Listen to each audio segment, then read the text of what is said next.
Good morning everyone, क्या हाल है? Good morning sir.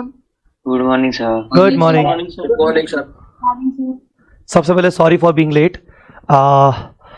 अब शुरू कर रहे हैं हम अपना आज का नया सेशन। अच्छा, good morning, good afternoon, good evening to PDGD students. जो बच्चे ये लेक्चर बाद में देखेंगे, और बात करते हैं, कुछ चीजें बची हुई थी इस टॉपिक के अंदर, कुछ क्वेश्चंस बचे हुए थे उनकी।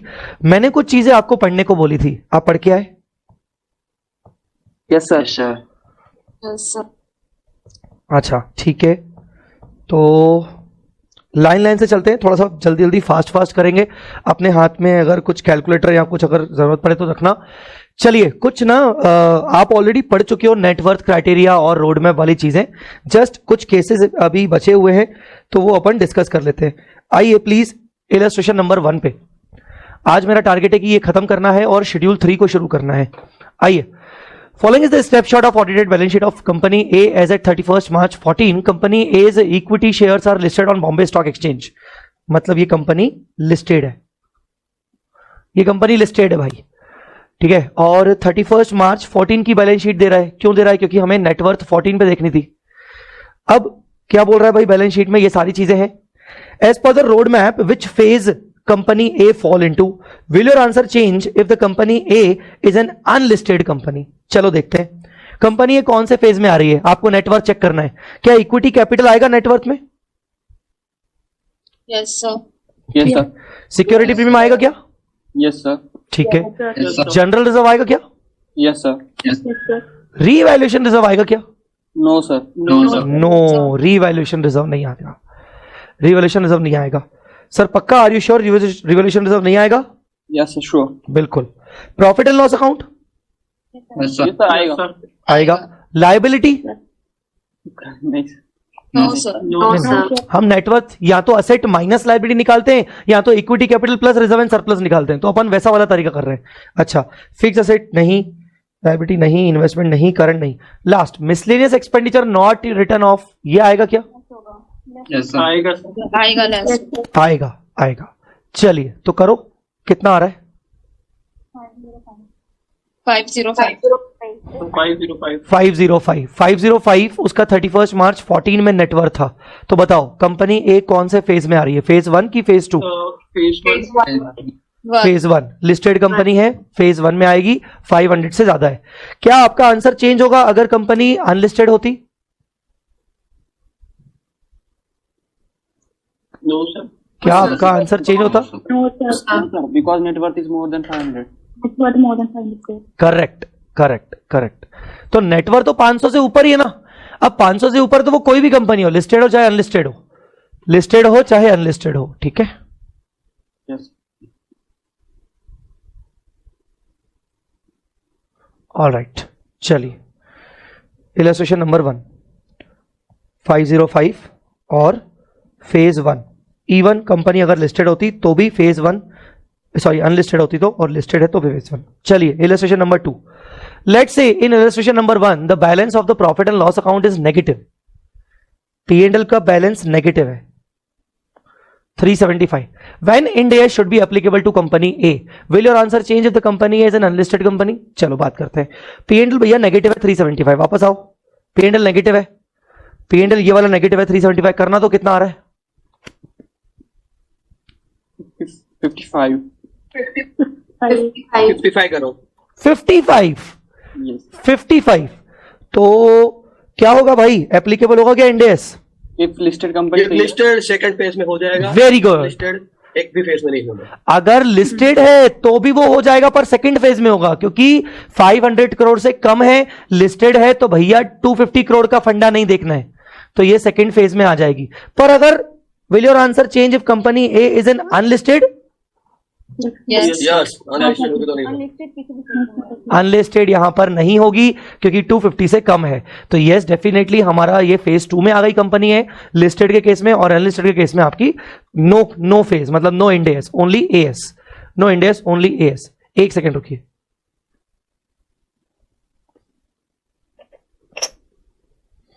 All right, so next illustration number 3. The net worth of company B, an unlisted company, was 600 crores on 31st March 14. 600 crore थी unlisted. However, due to losses incurred in 14-15, the net worth of the company was 400 crore on 31st March 15. 2015 में 400 हो गई, 14 में 600 थी, 15 में losses के चक्कर में 400 हो गई. कौन से फेज में आ रही है company? When company B shall apply Ind AS. Phase 1. Phase 1 sir. Phase 1. Phase 2 क्यों नहीं? फेज 2 क्यों नहीं? स्मार्ट 2014 को ही 2014 को तो 600 करोड़ है. तो क्या मतलब 14 वाले को बेस मानना है? Yes sir. Yes. नेटवर्क के लिए सबसे पहले अच्छा, मेरा आंसर ये, मतलब आप ये कहना चाहते हो कि सर 14 वाले में हो गया तो अब भले उसके बाद चेंज हो जाए, उससे फर्क नहीं पड़ता, राइट? Yes sir. Yes. ठीक है. पर मुझे बताओ अगर इसका उल्टा होता कि यहां वो बोलता 400 है और यहां वो बोलता 600 है, फिर क्या होता? सर फेज 1 में ही लगता, Phase फेज 1. में ही लगता है. तो भी फेज 1 में लगता. क्यों लगता फेज 1 में?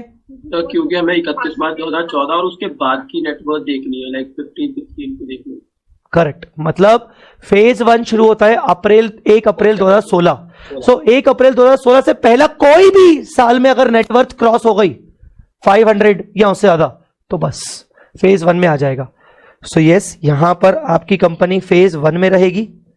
कुछ भी हो जाए, कंपनी भी will be required from April 1 16, phase 1. चलिए, तो नेटवर्थ of company C, unlisted company 4 crore on 31st March 14. Net worth of company, अरे ये वही वो जो पूछा था अभी मैंने. हाँ बोलो. Phase 1. Phase 1, phase 1, phase 1. ठीक है. इसमें देखो उन्होंने ITFG बुलेटिन का भी वो दिया है, रेफरेंस दिया है. मैं उस दिन आपको ITFG कुछ बुलेटिन पढ़ा रहा था, तो ITFG बुलेटिन का भी उन्होंने रेफरेंसेस दिए हैं. तो ये बेसिकली फेज 1 में आ जाएगी. Hence, in the present case, C is covered by phase 1 of the roadmap. चलिए और देखते हैं भाई, और क्या है. Illustration number 5. हाँ, कंपनी डी इज द, ये अच्छा है. ये मैंने इस पे डिस्कशन आपके साथ एज सच नहीं किया है अभी तक. नहीं, ये नहीं, नीचे वाला अच्छा है. ठीक है, चलो आते, पहले मैं भी थोड़ा भूल गया शायद. Company D is the parent company of group A. Company A is an unlisted company having net worth of 60 crores on 31st March. Following are the other companies of the group. Company B and C, subsidiary of A, subsidiary of B. ठीक है. 600 crore और 150 crore. Whether Ind AS applicable to company ABC? Yes, applicable. Yes, sir. Yes applicable. अच्छा, इसका chart बनाएंगे तो कैसे बनेगा? इसका पूरा चार्ट बनाएंगे तो कैसे बनेगा? ये पूरा डी एक पेरेंट कंपनी है, तो इलस्ट्रेशन नंबर 5. डी पेरेंट है और ये कौन हो गई? Company A. Company D, company a parent वो हो गई दूसरी. फिर उसके बाद ये आ गई कंपनी, नहीं, मेरे हिसाब से नीचे ऐसे ही आएगा. कंपनी बी, सब्सिडरी ऑफ ए, और सी सब्सिडरी ऑफ बी. अच्छा, ये चलो कंपनी सी. अब 600 और 150, भैया 600 नेटवर्थ, 150 की नेटवर्थ, 60 की नेटवर्थ.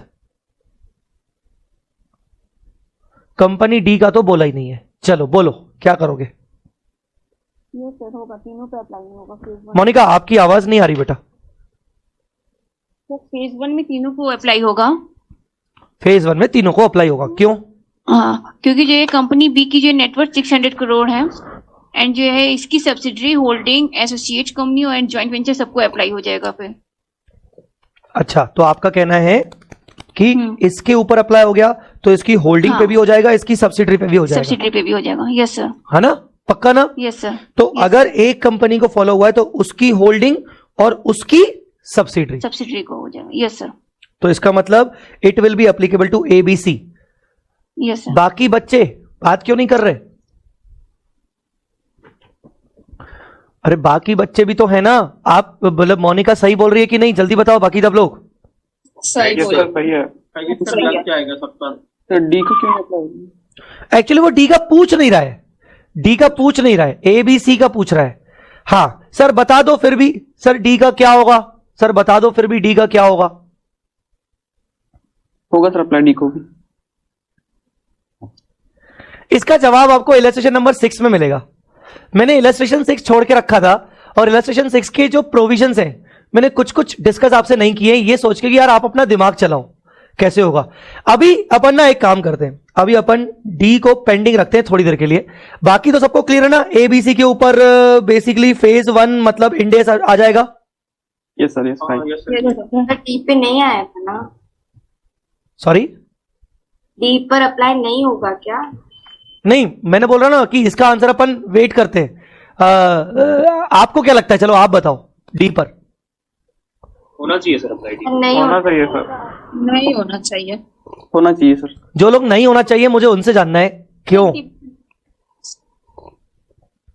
सर क्योंकि जो कंपनी ए है, जो सब्सिडरी है कंपनी डी की, उस पे एप्लीकेबल हो रहा है उसका सब्सिडरी के वजह से। ठीक है, वेरी गुड।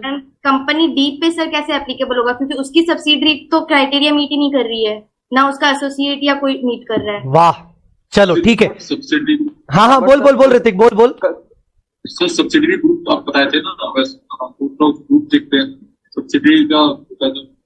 अरे मैंने तो फिर ऐसा भी बताया था, ग्रुप मतलब मैंने, ठीक है।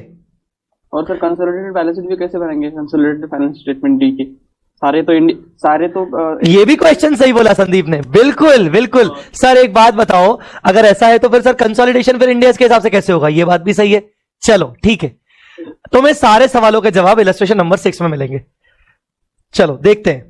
अभी तो हमारा आंसर क्या है, एबीसी के ऊपर लगेगा ना फेज 1, यस सर। इंडियस में आ जाएगा, ठीक है। Yes sir. हाँ, hence Ind AS would be applicable to all 3 companies ABC, और जो कि ऑब्वियसली 500 करोड़ से ऊपर है तो उस पे सब पे आ जाएगा। अब आ जाओ, तुम्हारा इलस्ट्रेशन नंबर 6 है, लेट्स चेक क्या है। पूरा स्ट्रक्चर देखते हैं। Following is the structure of company D. Company D ये उसकी सब्सिडरी है कंपनी ई, ये उसकी सब्सिडरी है कंपनी एच। कंपनी ई की सब्सिडरी है कंपनी एफ, सॉरी ई की, हाँ ई की सब्सिडरी है एफ, और ई की एक एसोसिएट कंपनी है जी, और एच की एक सब्सिडरी है आई। ये पूरा ग्रुप हो गया, ठीक है। All the companies in the above structure are unlisted. The net worth of E is 300 crore. इसका net worth 300 crore, and net worth of all other companies is below 250। बाकी सबका कंपनी का बिलो है, डी का बिलो, एच का बिलो, आई का बिलो, जी का below, F का below. To which company would Ind AS be applicable? Sir सब पर होना चाहिए मेरे हिसाब से तो फेज 2 में। HAS, आपका नाम क्या है बेटा? HAS sir Hashim, okay. हाँ फेज 2 में होगा सर। अरे फेज 2 होगा वो सबको पता है रे, बात वो नहीं चल रही है किस किस कंपनी के ऊपर एप्लीकेबल होगा, टू विच कंपनी की बात चल रही है। फेज 2 तो सबको पता है हमको। सर कंपनी ई कंपनी डी की सब्सिडरी है तो कंपनी ई और कंपनी डी पर अप्लाई हो जाएगा। कंपनी डी पर अप्लाई हो रहा है तो हमारे पास कंपनी एच पर भी अप्लाई हो जाएगा, क्योंकि डी एच की सब्सिडरी है। कंपनी ई पर अप्लाई है तो कंपनी एफ पर भी हो जाएगा, क्योंकि कंपनी एफ ई की सब्सिडरी है। और कंपनी ई पर हो रहा है तो कंपनी जी पर भी हो जाएगा, क्योंकि कंपनी जी कंपनी ई की एसोसिएट है। तो सर उसमें प्रोविजन में यही लिखा था कि कंपनी की जॉइंट वेंचर, होल्डिंग और सब्सिडरी सब पर एप्लीकेबल हो जाएगा इंडिया। हाँ, अब उसी पर चलते हैं कि वही लिखा था कि जो भी कंपनी अबव में फॉलो होती है उन सबकी होल्डिंग सब्सिडरी पे फॉलो होगा, यही दिखा था। उन सबकी holding subsidiary, associate, joint venture पे फॉलो हो जाएगा, पर यह नहीं लिखा था कि फेलो सब्सिडरीज पे फॉलो होगा। सर ये फेलो सब्सिडरीज क्या होता है? Company H is the fellow subsidiary of company E along with D. मतलब डी की 2 सब्सिडरीज हैं, ई और एच। ई के ऊपर नेटवर्थ क्राइटेरिया फॉलो हो रहा है, ई के ऊपर नेटवर्थ क्राइटेरिया फॉलो होता है, जिसके कारण डी के ऊपर इंडेस लग जाएगा पक्का, बिल्कुल थम्स अप। ई के ऊपर नेटवर्थ फॉलो हो रहा है, जिसके कारण एफ के ऊपर इंडेस लग जाएगा, बिल्कुल थम्स अप, बढ़िया। ई के ऊपर नेटवर्थ क्राइटेरिया फॉलो होता है तो उसकी डायरेक्ट एसोसिएट के ऊपर अप्लाई हो जाएगा। Okay, thumbs up. बात आती है रिगार्डिंग दीज टू। ये दो एक्चुअली जो कंपनी एच है वो कंपनी ई की फेलो सब्सिडरी है। फेलो मतलब they both are control by D, पर टेक्निकली ना कंपनी एच का इंडिविजुअल नेटवर्थ क्रॉस हो रहा है इंडेस के लिए, ना कंपनी एच के होल्डिंग का क्रॉस हो रहा है, ना कंपनी एच के सब्सिडरी का। डायरेक्ट केस में कंपनी एच बोलेगी ना मेरी सब्सिडरी, मेरी जो खुद की सब्सिडरी है उसके ऊपर इंडेस नहीं लग रहा, मेरी जो खुद की होल्डिंग है उसके ऊपर इंडेस बिकॉज ऑफ दूसरी सब्सिडरी से लग रहा है, पर एक्चुअली उसकी नेटवर्थ पे बेसिस पे नहीं लग रहा, क्योंकि नेटवर्थ तो as per individual financial statement देखते हैं। अब वो बोल रहा है कि यार फेलो सब्सिडरी के ऊपर लग रहा है तो क्या मुझे भी लगेगा। इसका मतलब जितनी भी फेलो सब्सिडरीज होंगी, आपको फेलो सब्सिडरी का मतलब समझ में आ गया ना? फेलो सब्सिडरी का मतलब ये होता है कि बेसिकली एक कंपनी होल्डिंग है और उसकी अगर बहुत सारी मल्टीपल सब्सिडरीज हैं, S1, S2, S3, S4, तो सब पे लगेगा कि नहीं फेलो सब्सिडरीज ऐसा। ये सब आपस में फेलो सब्सिडरीज है ऐसा। एक सेकेंड, अभी ना मुझे एक वो भी निकालने दो। हाँ, रोड मैप मेरा वाला। फेलो सब्सिडरीज के केस में अपन और भी थोड़ा आगे बढ़ते ना, थोड़ा अपन और कुछ केसेस देखते हैं जो हमारे पास ITFG बुलेटिन के केसेस हैं, कुछ क्या क्या हैं, कैसे कैसे केसेस हैं, उन पे भी अपन बात करते हैं। मैंने कुछ केसेस छुड़वाए थे, कुछ करवा दिए थे। मे भी शायद हमें कुछ समझ में आ जाए कहीं से।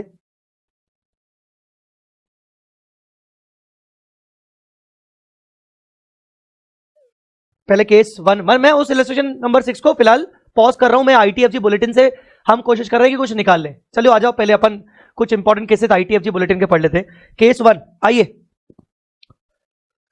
ऋतिक पढ़ो।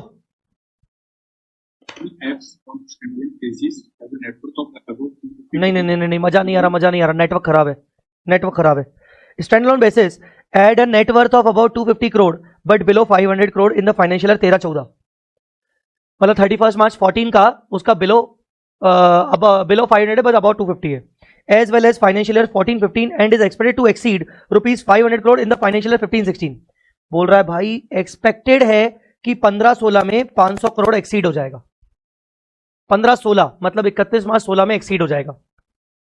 Whether the company X be required to comply with Ind AS from the financial year 17-18, मतलब phase 2, given that the net worth on 14 was below 500 crore and the company X was a company existing on 14 and was already falling under the threshold of 14 itself, irrespective of the fact that net worth on 16 might be above 500, मतलब 16 की 500 से ऊपर हो सकती है। आपका answer क्या होना चाहिए? सर फेज 2 में लगना चाहिए इसमें तो। फेज 2। और अगर 16 में 500 से ऊपर चली गई तो? इसीलिए कुछ केस इसलिए स्ट्रेट फॉरवर्ड आंसर नहीं दे सकते, हमें यहां पर बोलना पड़ेगा कि लेट्स वेट फॉर 15-16। अगर 15-16 में 500 करोड़ होगा, क्योंकि वो एक्सपेक्टेड बोल रहा है, अगर क्रॉस हो गई तो वो फेज 2 नहीं फेज 1 में आ जाएगा। हाँ या नहीं? तो हमारा आंसर स्ट्रेट फॉरवर्ड नहीं होना चाहिए, हमारा आंसर होना चाहिए कि पहले हमें 15-16 का वेट करना पड़ेगा। As per the present situation definitely phase 2 जा रहा है, बट 15-16 में अगर मान लो उसका क्रॉस हो गया तो डेफिनेटली वो फेज 1 में आ जाएगा। तो यही आंसर है, Ind AS will be applicable from financial year beginning from April 16 phase 1, however if expectation doesn't meet then phase 2। चलिए दूसरे पे आते, case 2। Case 2, company A is a listed company, A has a listed company, has 3 subsidiaries X, Y, Z, 3 subsidiaries हैं, ए की 3 subsidiary है X, Y, Z on March 14। Net worth की बात करें 600, 100, 400, 210। ए बी सॉरी बी नहीं, क्या नाम था, X, Y, Z,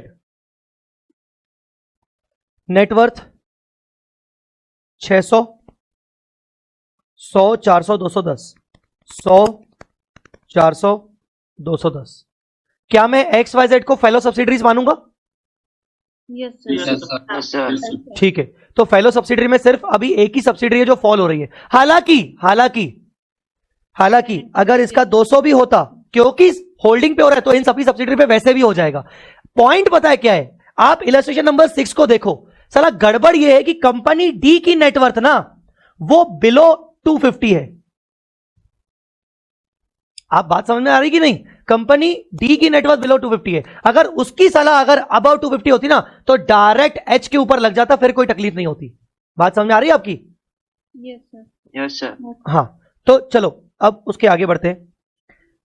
सब केस 1, अच्छा, all 3 subsidies are non listed public company, ठीक है। सब case 1, during the financial year 14-15 company A sold off its entire investment in company X. Company X बेच दिया उसने। Therefore, company X is no longer a subsidiary of company A for the purpose of preparation of financial statement as on 31st March 15. 2015 के financial statement वो subsidiary है ही नहीं। Should company X prepare its financial statement as per the company's accounting standard rule 2006 मतलब AS और companies Indian accounting standard rule 2015, अब company X को AS लगाना चाहिए कि इंडियस लगाना चाहिए? कंपनी X बिक चुकी है, सर ES करना चाहिए। एस लगेगा। मुझे ऐसा याद आ रहा है मैंने कुछ पढ़ाया था शायद इसके बारे में। इंडेस इंडियस नहीं सर, नहीं सर, AS लगेगा। 1/4/16 आपने डेट बताया था कि अगर उसके बाद बेचा तब इंडियस लगेगा। मैंने ये लाइन बताई थी, सब्सिडरी एसोसिएट जेवी status shall be checked only in the first year of Indians financial statement. तो हमारे इस केस में कंपनी ए 600 करोड़ है, तो इसके ऊपर आ गया फेज 1, तो इनका first year Indians financial statement क्या होगा? 1 अप्रैल 2016 को कंपनी एक्स मेरी सब्सिडरी नहीं थी। 1/4/2016 को कंपनी एक्स मेरी सब्सिडरी नहीं थी। स्टेटस चेक किया जाएगा 1/4/16 को। बताओ कंपनी एक्स के ऊपर इंडियस लगेगा कि एएस लगेगा? एस लगेगा। एएस लगेगा राजा बेटा, एएस लगेगा। कुछ बच्चों ने इंडियस नाम बोला था, एएस लगेगा बेटा। हाँ, 31 मार्च 14 को वो सब्सिडरी थी जब उसकी नेटवर्क चेक कर रहे थे हम, पर उससे क्या फर्क पड़ता है? 1/4/16 स्टेटस आपको इंडियस वाले ईयर में चेक करना है कि वो सब्सिडरी थी कि नहीं। वो सब्सिडरी नहीं थी, कंपनी एक्स के ऊपर इंडियस नहीं लगेगा। Done? Yes sir. Company B during financial year 15-16 ये ऊपर एक्स में एक्स को 14-15 में बेचा गया था, अब 15-16 company A sold off its investment in company Y. मुझे नहीं लगता मुझे आगे पढ़ने की जरूरत है। इस पे भी एस सर ES लगेगा। एसी लगेगा सर। 15-16 में बिक चुकी है कंपनी, 15-16 में कंपनी बिक चुकी है। हालांकि कंपनी वाई खुद अपने आप में भी थ्रेशोल्ड लिमिट फॉलो करती है फेज 2 की। Yes sir. तो कहने का मतलब company Y based on A Ind AS follow नहीं करेगी फेज 1 में, बेस्ड ऑन इंडिविजुअली फेज 2 में आ गई। Yes sir. आंसर क्लियर है कि नहीं? Yes sir.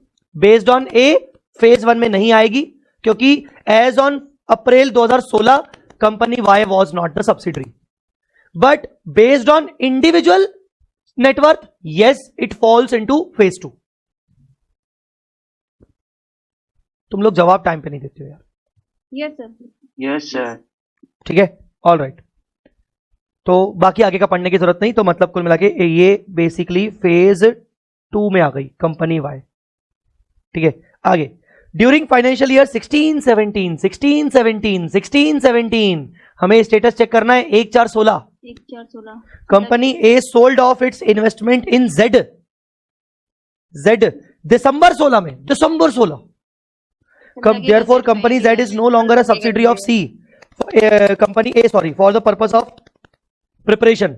Should company Z prepare its financial statement as per AS or Ind AS? हाँ बोलो। इंडियस। ये बेचारी फंस गई। भले 210 है इसका, ये फंस गई क्योंकि 1/4/2016 को it was the subsidiary of A, तो टेक्निकली इसके ऊपर इंडियस आ गया इनडायरेक्टली। ठीक है, भले अब ये सब्सिडी नहीं रही पर उस दिन तो वो इन्वेस्टमेंट सब्सिडी थी तो रहेगा। ये बहुत इंपॉर्टेंट क्लैरिफिकेशन है, ITFG क्लैरिफिकेशन बुलेटिन 1 इशू 2। तो बेसिकली ये बहुत इंपॉर्टेंट क्लैरिफिकेशन है जो इंस्टीट्यूट ने दिया है कि भैया लगेगा।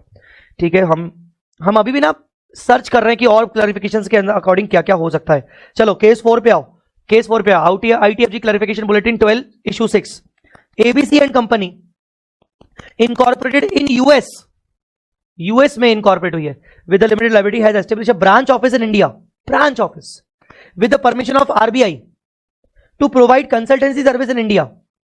The branch office remits the amount earned by to ABC, that is head office. वो जितना पैसा कमाती है वो अपने हेड ऑफिस को दे देती है. Net of applicable Indian taxes and subject to RBI guidelines. As on 1 April 2016 it has more than 500 crore balance as head office account. मतलब ये ब्रांच ऑफिस के पास ना हेड ऑफिस के नाम पर 500 करोड़ का बैलेंस दिख रहा है कि मुझे 500 करोड़ का बैलेंस देना है हेड ऑफिस को. Whether the Indian branch office of ABC will be required to comply with Ind AS. No sir. No sir.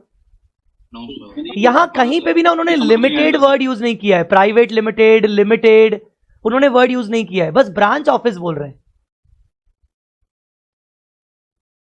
आप समझ रहे हो मैं क्या बोल रहा हूं? कंपनी वर्ड नहीं यूज हुआ, सर, हो कंपनी सकता एक्ट है में ये आता है कि नहीं आता करेक्ट है. करेक्ट. आता है ये जो एप्लीकेबिलिटी है रोड मैप है ये कंपनीज एक्ट का है, ये एमसीए के द्वारा बताया गया है. यहां उन्होंने कहीं पे भी कॉर्पोरेशन नहीं, कॉर्पोरेट वर्ड, कंपनी, लिमिटेड, ऐसा कुछ वर्ड बोला नहीं है. और दूसरी बात है उसका हेड ऑफिस भी तो यूएस में है ना, हेड ऑफिस भी यूएस में, तो हेड ऑफिस अगर यूएस में तो उसके ऊपर तो लगने से रहा इंडियस. ठीक है, अब बचा ब्रांच ऑफिस. ब्रांच ऑफिस का बैलेंस शीट के अंदर हेड ऑफिस का अकाउंट दिख रहा है, उसमें 500 से ऊपर है, तो क्या इसको क्या नेटवर्थ मानेंगे? नहीं नो. सर. तो टेक्निकली क्योंकि ब्रांच ऑफिस एक कंपनी या इनकॉर्पोरेट अंडर कंपनीज एक्ट नहीं है, तो हम मान के चलेंगे कि उसके ऊपर ये सारे प्रोविजंस नहीं लगेंगे. Branch office of a foreign company is not covered under rule 6 since branch is not incorporated under company act. Therefore branch office of ABC is not required to comply with Ind AS. Branch office के ऊपर Ind AS नहीं लगेगा. 5 number हो गया था. हाँ, 6 number ITFG clarification bulletin 6. Company X is being covered under phase 1 of Ind AS, need to apply Ind AS from financial year 16-17. बिल्कुल ठीक है. Company Y is an associate company of company X. Associate is a charitable organisation. Charitable मतलब वो क्या बोलते हैं? Section 8 वाली section 8 very good. Section 8 company registered under section 8 of the company, मतलब वो एनपीओ वगैरह नॉन प्रॉफिट ऑर्गेनाइजेशन है ना. Non profit. Yes sir. Whether company Y is required to comply with Ind AS. भैया सेक्शन 8 कंपनी है. Sir apply होगा. Sir होगा apply. Sir associate associate company है ना. और पहली बात तो भले सेक्शन 8 है, कंपनीज एक्ट में तो आ रही है ना. अरे कंपनीज एक्ट में तो रजिस्टर्ड है ना भाई. कोई भी कंपनी रोड मैप में ये थोड़ी बोला है कि चैरिटेबल नहीं आएगी भाई, वो भी तो कंपनी है ना. कोई स्पेसिफिक एग्जम्पशन नहीं दिया है. एग्जैक्टली जैसे बैंकिंग कंपनी भी कंपनी होती है, कंपनीज एक्ट में वो भी आती है, पर स्पेसिफिक एग्जम्पशन बैंकिंग कंपनी को दिया हुआ है. इंश्योरेंस कंपनी भी कंपनीज एक्ट में रजिस्टर्ड होती है, पर उसको स्पेसिफिक एग्जम्पशन दिया है. आरआरबी हालांकि कुछ कंपनीज हो सकती है, कुछ कंपनीज नहीं हो सकती है, पर उनको भी स्पेसिफिक एग्जम्पशन दिया है. सेक्शन 8 को एक स्पेसिफिक एग्जम्पशन मिला ही नहीं है. इसका मतलब सेक्शन 8 के ऊपर इंडियस लगेगा. ठीक है, ये सारे क्लैरिफिकेशन बुलेटिन है. ये मेरे बनाए हुए केसेस नहीं है, ये आईसीआई के बनाए हुए केसेस हैं जो कि प्रोफेशनल्स ने पूछे हुए हैं समय समय पर. ITFG clarification bulletin 3 issue 8. As on March 31, 2014 company A is a listed company, has a net worth of 50 crore. ठीक है. As on 31 March 2015 company is no more listed. पहले लिस्टेड थी पर नेटवर्थ 50 थी, अब लिस्टेड नहीं रही. Company A, whether company A is required to comply with Ind AS from 17-18. No sir. नहीं सर, बिकॉज अनलिस्टेड हो गई है 1 अप्रैल 2016 से पहले ही. तो जो है उसमें इंडियस नहीं लगेगा क्योंकि ये फेज 2 में भी नहीं आ रही है. बात उसकी नहीं है. बात उसकी है कि लिस्टेड कंपनी के ऊपर फेज 1 में तो 500 करोड़ का थ्रेशोल्ड है, पर फेज 2 में कोई थ्रेशोल्ड नहीं है. उसके फेज 2 में बोला गया है कि तू अगर लिस्टेड है तो तेरी नेटवर्थ अगर 1 रुपए की भी हुई, यहां तो 50 करोड़ है, कहीं था ना, हाँ ये रहा 50 करोड़, तो भी तेरे ऊपर फेज 2 आ जाएगा. पर अब इस केस में बात आ रही है कि वो एक टाइम पर लिस्टेड थी, जस्ट अगले साल लिस्टेड नहीं रही. ठीक है. ये देखो लिस्टिंग स्टेटस आपको किस दिन देखना है, चेक करो. Listing status shall be checked only in the first year of Indians financial. मतलब वो पूछ रहा है कि 17-18 में एप्लीकेबल होगा कि नहीं. 17-18 वो वर्ड यूज कर रहा है, 17-18. तो मुझे बताओ 1/4/17 में वो लिस्टेड है या नहीं? नहीं नहीं है, नहीं है, मतलब एप्लीकेबल नहीं होगा, सिंपल। मैं यहां लिख देता हूं, रिफर केस 7। आपको लिस्टिंग स्टेटस चेक करना पड़ेगा। यहां था रिफर केस 2। चलो, तो एप्लीकेबल नहीं होगा। चलो भैया, हमारे पूरे मेरे वाले बुलेटिन में तो मुझे कहीं नहीं मिला कि फेलो सब्सिडरी का कुछ लिखा हुआ है। वापस मैं आ रहा हूं इस पे। चलो भैया, फेलो सब्सिडरी अभी भी गुत्थी सॉल्व नहीं हुई। फेलो सब्सिडरीज क्या होगा, पहले अपन वापस एक बार कर लेते हैं। सबका बिलो बिलो है, ये सब जानते हैं। सिर्फ एक कंपनी के ऊपर नेटवर्थ 300 आ रहा है। अब यहां पर वो वाली कहावत आ जाएगी क्या कि एक गंदी मछली पूरे तालाब को गंदा कर देती है। मतलब अगर एक के ऊपर इंडेक्स लगा, पूरा तालाब इंडेक्स से भर जाएगा। या फिर वो सिर्फ अपने डायरेक्ट वालों पे कर पाएगी, जो फेलो वाले हैं उन पे नहीं कर पाएगी, बिकॉज उनके डायरेक्ट वालों पर नहीं हो रहा। आपको यहां पर पॉइंट क्लियर है कि नहीं? Yes sir. According to that मेरे को लगता है कि कंपनी एच और आई तो एएस के अकॉर्डिंग बनाएगी, बट कंसोलिडेशन के टाइम उनको इंड एएस के अकॉर्डिंग बनाना पड़ेगा। तकलीफ होगी उनको, नहीं तो, है ना? तो सच बात आगे किसने बोला? मोनिका, आपने? Monika, very good answer. आपका आंसर लगभग सही है, बिल्कुल सही है। और पर ये रिकमेंडेड है इन लोगों के लिए। कायदे से देखा जाए तो इन लोगों के लिए रिकमेंडेड क्या है? रिकमेंडेड क्या है? इंडेक्स फॉलो करना, पर इनके ऊपर मैंडेटरी नहीं होता है, क्योंकि फेलो सब्सिडरी पर नहीं है बेटा। उन्होंने जो वर्ड यूज किया है रोड मैप में अकॉर्डिंग, यहां पर भी उन्होंने वही अपने आंसर में लिखा है। मैं अभी आंसर आपको वर्ड टू वर्ड पढ़वाऊंगा कि फेलो सब्सिडरी के ऊपर ऐसा कोई क्लैरिटी नहीं है कि भाई ये बोला गया है कि जो भी ऊपर के थ्रेशोल्ड में आ रहा है उनकी होल्डिंग सब्सिडरी एसोसिएट जेवी, उनकी, जो भी ऊपर के थ्रेशोल्ड में आ रहा है। बात को समझो, जो भी ऊपर के थ्रेशोल्ड में आ रहा है। जैसे हमने पढ़ा था कि ऊपर का थ्रेशोल्ड, जैसे हमने पढ़ा था ये कि भाई कंपनी जो कि एक लिस्टेड है या जिसकी नेटवर्थ अनलिस्टेड है, जिसकी नेटवर्थ 500 से ऊपर है, या जो कि अनलिस्टेड है 500, holding subsidiary JV associate of above. Now try to understand company H का अबव कौन है? डी। क्या डी ऊपर की कोई भी कंडीशन फुलफिल कर पा रही है क्या? डी अपने आप में कोई भी कंडीशन फुलफिल कर पा रही है? डी 500 करोड़ से ऊपर है क्या? नहीं। इवन डी 250 करोड़ का भी नहीं है। अगर फेज 2 में जाए तो डी फेज 2 में भी जाए तो 250 करोड़ भी नहीं है। तो वर्डिंग देखो ना, वर्डिंग क्या लिखा है? Holding subsidiary associate JV of above, मतलब जो फॉल होगी उसकी holding subsidiary. Technically company Z, company D fall ही नहीं हो रही है, तो उसकी सब्सिडरी पर कैसे लगेगा? वो खुद दूसरे के चक्कर में इंडेक्स लगा रही है क्योंकि उसकी होल्डिंग है, पर डी अपने आप में थ्रेशोल्ड फॉलो नहीं कर रही है। आ रही है मेरी बात समझ में कि नहीं? Yes sir. आप इस ऑफ अबव का मतलब समझ पा रहे हो कि नहीं? ये ऑफ अबव का यस सर। Yes sir. कि भाई सब्सिडरी पे लगेगा अगर मेरे पे लग रहा है तो, या सब्सिडरी पे लग रहा है तो मेरे पे लगेगा, ठीक है, एक दूसरे का ठीक है। पर एक सब्सिडरी पे लगा जिसके कारण होल्डिंग पे लग रहा है, इंडिविजुअली होल्डिंग पे नहीं लग रहा है, तो दूसरी सब्सिडरी पे क्यों लगेगा? ना इंडिविजुअली उसकी नेटवर्थ थ्रेशोल्ड में आ रही है, ना इंडिविजुअली मेरी आ रही है, तो ऑफ अबव आप किसको दोगे भाई? हां, यहां लिख देता कि ऑफ द इंटायर। अगर इनको ऐसे ही लिखना था, अगर पूरे तालाब गंदा करना था, अगर पूरे ग्रुप करना था, तो ये लोग ऐसे भी तो कर सकते थे ना यार, लिखने के लो कि इंटायर ग्रुप ऑफ अबव, ऐसा भी तो हो सकता था, ऐसा भी तो लिख सकता था वो। Yes sir. Entire group of above लिख सकता था, उसको ऐसा क्यों लिखना पड़ा? इसका क्लियर कर इंटरप्रिटेशन है कि फेलो सब्सिडरी के ऊपर वैसे तो इंडेस नहीं लगना चाहिए, पर हां उसको तकलीफें जरूर आएंगी। कॉस्ट बेनिफिट एनालिसिस करना चाहिए कि अगर भाई बाकी लोग इंडेस बना रहे तो तेरे को इंडेस के अकॉर्डिंग करना ही पड़ेगा क्योंकि कंसोलिडेशन करना है। तो ऐसे केस में तेरा कॉस्ट बढ़ी जाएगा, तो बेटर है कि तू एएस से मत ही कर, तेरे को कंसल्टेंट्स को 2-2 बार फीस देनी पड़ेगी, तो तू इंडेस ही बना। उसको इंटायर ग्रुप भी लिख सकता था वो, उसने ग्रुप लिखा नहीं। तो आइए अब अपन आंसर पढ़ते हैं। अगर कोई आंसर के बाद भी उस पर बात करना चाहेगा जिसकी सहमति नहीं होगी तो अपन उस पर बात करेंगे। As mentioned in the companies Indian accounting standard rule 2015, if Ind AS is applicable to a company it would be applicable to its holding subsidiary associate and joint venture. अब देखो कितना बकवास लिखा है, टर्नओवर नहीं होता है, नेटवर्थ होता है। इंस्टीट्यूट जी, नए सिलेबस में गलती। नया सिलेबस के नए किताब में गलती कर रहे हैं। अभी तो मैं आज आपको एक हिट दिखाऊंगा नए सिलेबस की, आपको एक थोड़ी सी हल्की सी पोल खोलूंगा अभी इंडिया से, ये नए किताब की देखना अभी कैसे खुलती है poll. As the net worth of the company E is above 250 crore, net worth of company E, हाँ ई की नेटवर्थ अबव 50 करोड़, ठीक है। It would be covered under phase 2 of road map, hence its subsidiary F, associate G, holding D will also be covered under Ind AS with effect from 17। Its उसकी खुद की, मतलब अब ये भी तुम्हारे इंड एस में आ गई, ये भी तुम्हारे इंड एस में आ गई, ये भी तुम्हारे इंड एस में आ गई, और ये तो इंड एस में आ ही गई, उसकी खुद की।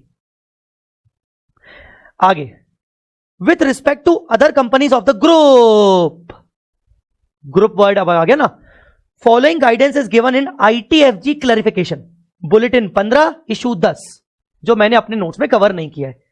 It may be noted that Ind AS applies to holding, subsidiary, JV, associate companies of the companies which meet the net worth listing criteria, of the companies which meet the net worth listing criteria. This requirement does not extend to another fellow subsidiary of the holding company which is required to adopt Ind AS.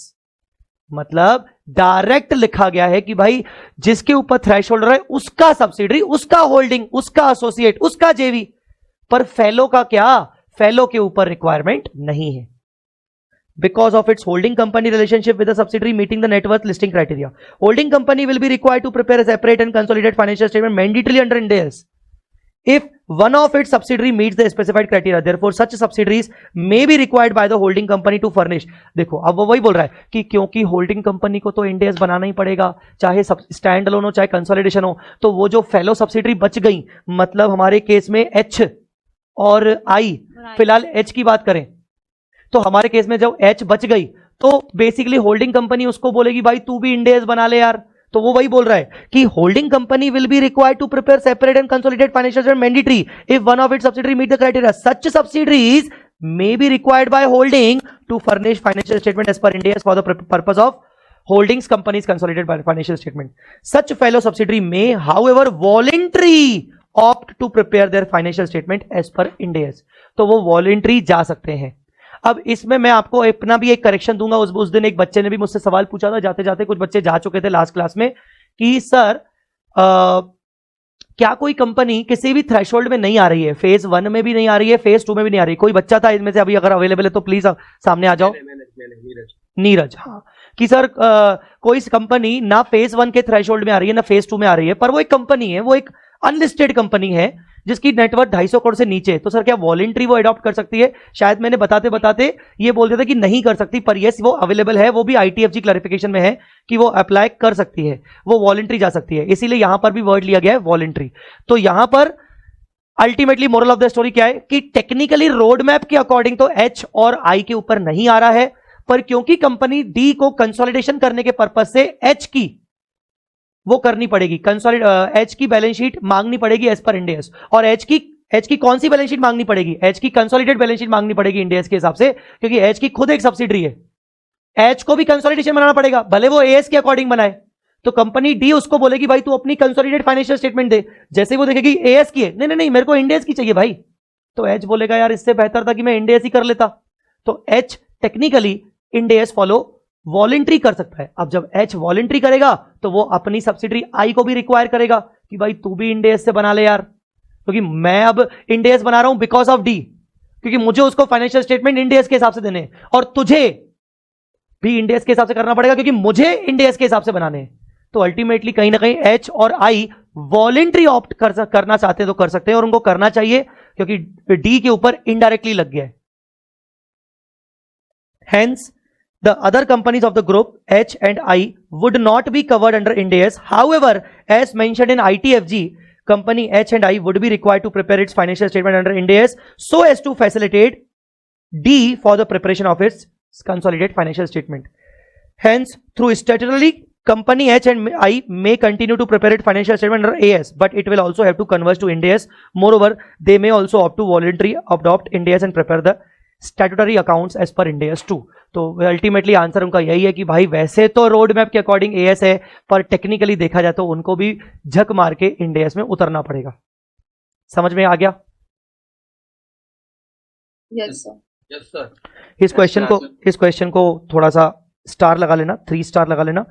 मैं stars लगवाऊंगा, 3 star मतलब थोड़ा important category में हो गया, 3 star 4 star 5 star. तो इससे आपका एक नॉलेज आपको समझ में आ गया कि ये क्या है। तो ये बेसिकली इंपॉर्टेंट है। आई होप इतना पोर्शन समझा होगा। इलस्ट्रेशन 7 एक ही इलस्ट्रेशन बचा है मेजर इनमें एप्लीकेबिलिटी में, लास्ट है, पढ़ लेते हैं। आई थिंक ये इलस्ट्रेशन हमने किया हुआ है कवर, ITFG वाला ये हमने ये किया हुआ है। ABC incorporated in foreign country, net worth 700, has 2 subsidiary, X whose net worth 2014 में 600 और Y जिसकी नेटवर्थ 150। मैंने ये कवर किया है case. Whether the company X and Y would be required to follow Ind AS from the accounting period commencing on और after 1 April 16 on the basis of their own net worth और on the basis of net worth of ABC incorporation. Yes sir, company X को जो है as के according बनाएंगी, but company Y जो है as के अकॉर्डिंग बनाएंगे। एंड फॉर कंसोलिडेशन जो है वहाँ की जो उनका जो लगता होगा, मान लो यूएस गैप, मान लो यूएस गैप, हाँ, तो यूएस गैप के अकॉर्डिंग फॉर कंसोलिडेशन दोनों को बनाना पड़ेगा। फिर कुल मिला के उनको इंडिविजुअल बेसिस पे देखना है कि अपनी होल्डिंग के बेसिस पे उनको नेटवर्क चेक करना है, क्राइटेरिया इंडिविजुअल बेसिस पे। ये हमने ऑलरेडी किया था। तो बेसिकली इंडिविजुअल बेसिस पे चेक करना है। तो होल्डिंग तो वैसे ही बाहर की कंपनी है, तू भाई जा, तू तो इंडेस मत कर, तू तो अपना जुरिस्डिक्शन में जा। हाँ, हमारा इंडेस कब करना है?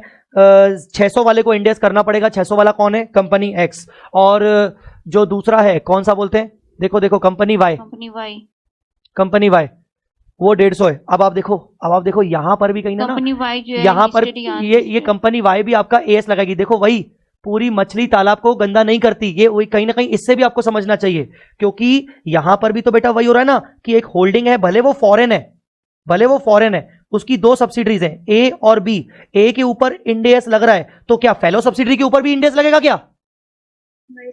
नहीं। क्या कायदे, मतलब अगर हम वैसा करते कि एक मछली पूरे तालाब को गंदा कर देती है जैसे, तो ऐसे तो फिर बी के ऊपर भी लगना चाहिए था, पर नहीं लगेगा क्योंकि वो बी जो है वो फेलो सब्सिडरी है। और बी बोलेगा भैया मेरा होल्डिंग कौन, मैं उसको देखूंगा। वो कौन? वो तो फॉरेन में है, उसके ऊपर इंडेक्स नहीं लगेगा, मेरे ऊपर भी नहीं लगेगा, मेरी मर्जी। आई बात समझ में कि नहीं? Yes, sir. अब मैं आपको 2 केसेस दे रहा हूं, मुझे 2 मिनट जल्दी आंसर दो। 2 केसेस दे रहा हूं, H S1 S2। H Indian 50 crore net worth, 600 crore net worth, 150 crore net worth. H foreign S1 S2 700 crore net worth, 600 crore net worth, 150 net worth. चलो दोनों केसेस में ये वाला जो केस है ये वही है जो क्वेश्चन हम पढ़ रहे हैं, ये वाला। तो इसमें मुझे पहले आंसर करो, कहां गया? हाँ, टेल मी, इसके ऊपर क्या लगेगा? इसमें इंडिविजुअल लगेगा, इंडिविजुअल बेसिस। और इसके ऊपर इंडिविजुअल बेसिस पे नहीं लगेगा क्योंकि होल्डिंग फॉरेन, क्योंकि होल्डिंग एक फॉरेन है। तो no AS no Ind AS, मैं तो यही लिखूंगा ना, no AS no Ind AS. ठीक है, अब आ जाओ इस पे। एच जो है इंडियन है, 50 करोड़, 600 करोड़, 150 करोड़, बोलो। सब्सिडियरी 1 पे लग जाएगा, उसके कारण होल्डिंग पे चलो इंड एएस, और इसके कारण होल्डिंग पे लग जाएगा। क्योंकि इस पे लग रहा है तो इसीलिए इस पे लगेगा। अब बताओ S2 वॉलंटरी पर उसको कंसल्टेशन के पर्पस से रिकमेंडेड है, उसको recommended. Very good very good. S2 पे टेक्निकली नहीं लग रहा है रोड मैप के अकॉर्डिंग, थ्रेशोल्ड के अकॉर्डिंग, ना उसकी H के ऊपर डायरेक्ट लग रहा है तो इसके ऊपर नहीं लगेगा। बट S2 को झक मार के इंड एस बनाना चाहिए कायदे से, क्योंकि वो अगर अकेला एएस बनाएगा तो उसकी कॉस्टिंग बढ़ेगी, उसको वापस से कंसल्टेंट हायर करने पड़ेंगे, चार्टर्ड अकाउंटेंट्स हायर करने पड़ेंगे, एक्सपर्ट हायर करने पड़ेंगे वापस से उसको इंड एस बनाने के लिए, क्योंकि एच तो भैया उसको बोलेगा मुझे तो इंड एस चाहिए क्योंकि मेरा खुद इंड एस है। तो यहां पर ये देखा जाए तो एएस वॉलंटरी इंड एस, समझ गया? ये था आपका फेलो सब्सिडरीज वाला केस। आई होप आपको समझ में आ गया होगा।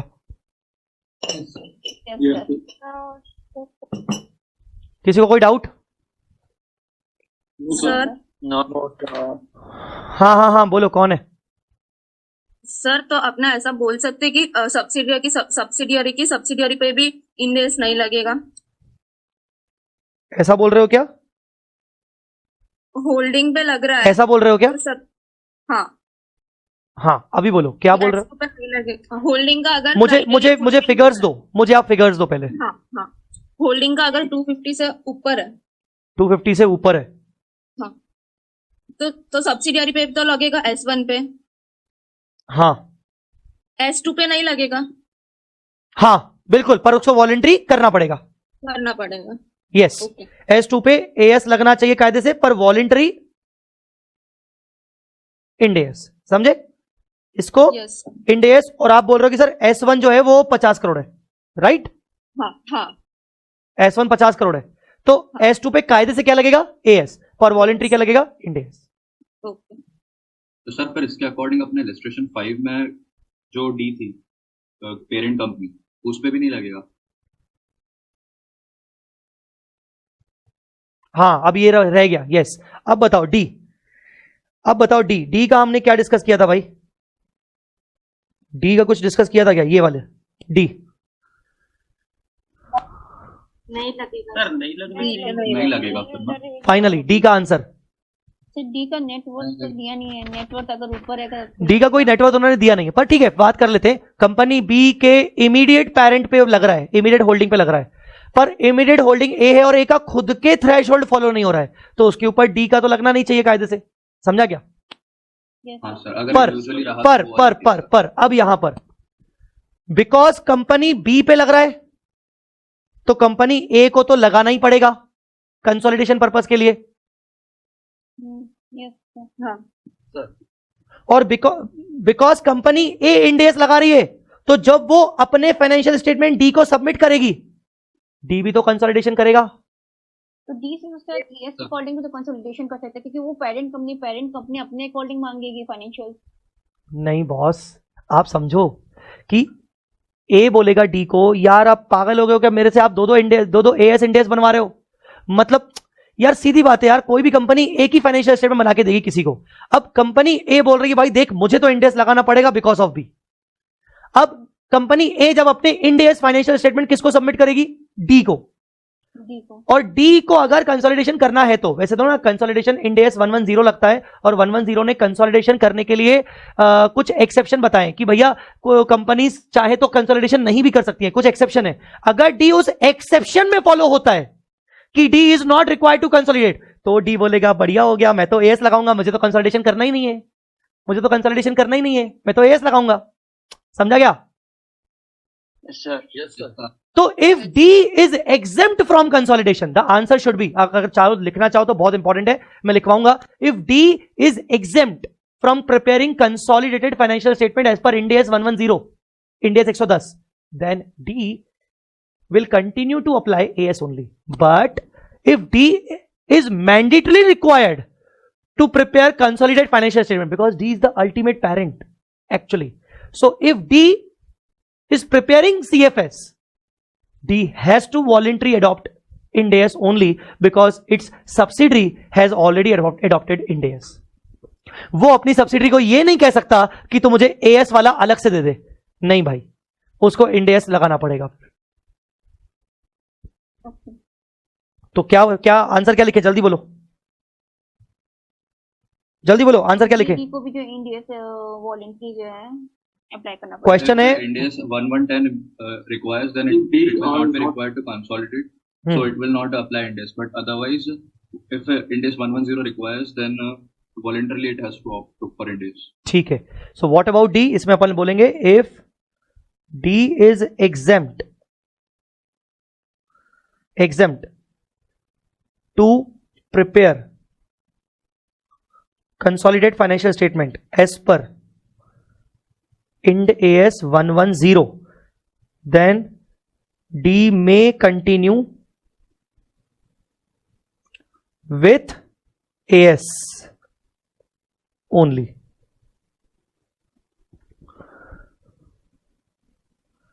If D is required to prepare CFS as per Ind AS 110, then D has to voluntary apply Ind AS.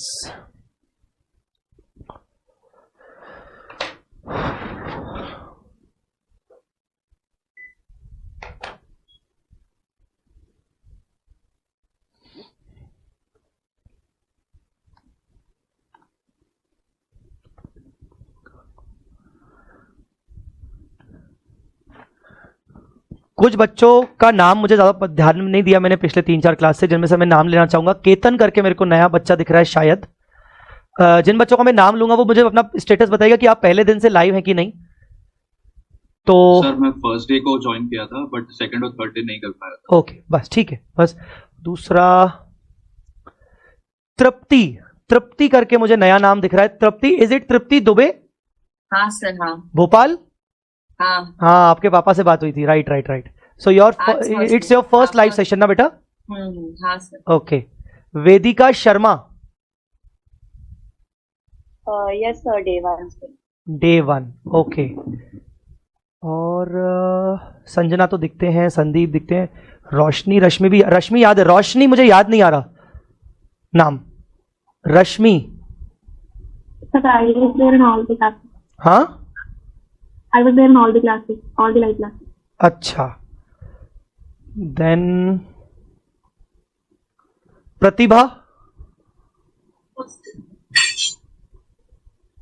आवाज नहीं आई बेटा. चलिए आप चैट कर सकते हो जो बच्चों की आवाज नहीं आ रही मुझे. बाकी तो जैसे मुझे लगता है प्रियंका तो थे शायद. प्रगति का याद नहीं, प्रगति का भी याद नहीं मुझे. Jainish is available definitely. First day से हूँ सर. ओके, प्रतिभा फर्स्ट डे से, प्रगति फर्स्ट डे से हो, ठीक है. नीरज, मोनिका, लिप्ता, कुणाल, कृपाली, किरण, बाकी सब मुझे याद आ रहा है. कनिष्का, ऋतिक, कुछ बच्चे तो क्या है जूम मीटिंग में भी थे उस दिन जब थे. हितेन चौधरी थे क्या अपन? Yes sir. शुरू से? Yes sir. All right. Pratibha आज फर्स्ट डे है. ओके, ठीक. All right. जिन जिन बच्चों का फर्स्ट डे है या तो चैट पे बता देना या तो आप कमेंट कर देना. जिन जिन बच्चों का फर्स्ट डे है, भाइयों बहनों, शुरू की 3 क्लासेस देखी भी हैं कि नहीं, या ऐसे ही बैठ गए तुम? पता नहीं क्या ऊपर से कितने बाउंसर जा रहे होंगे. यस सर, प्रतिभा बोल रही है यस सर. फर्स्ट 3 क्लासेस देखिए.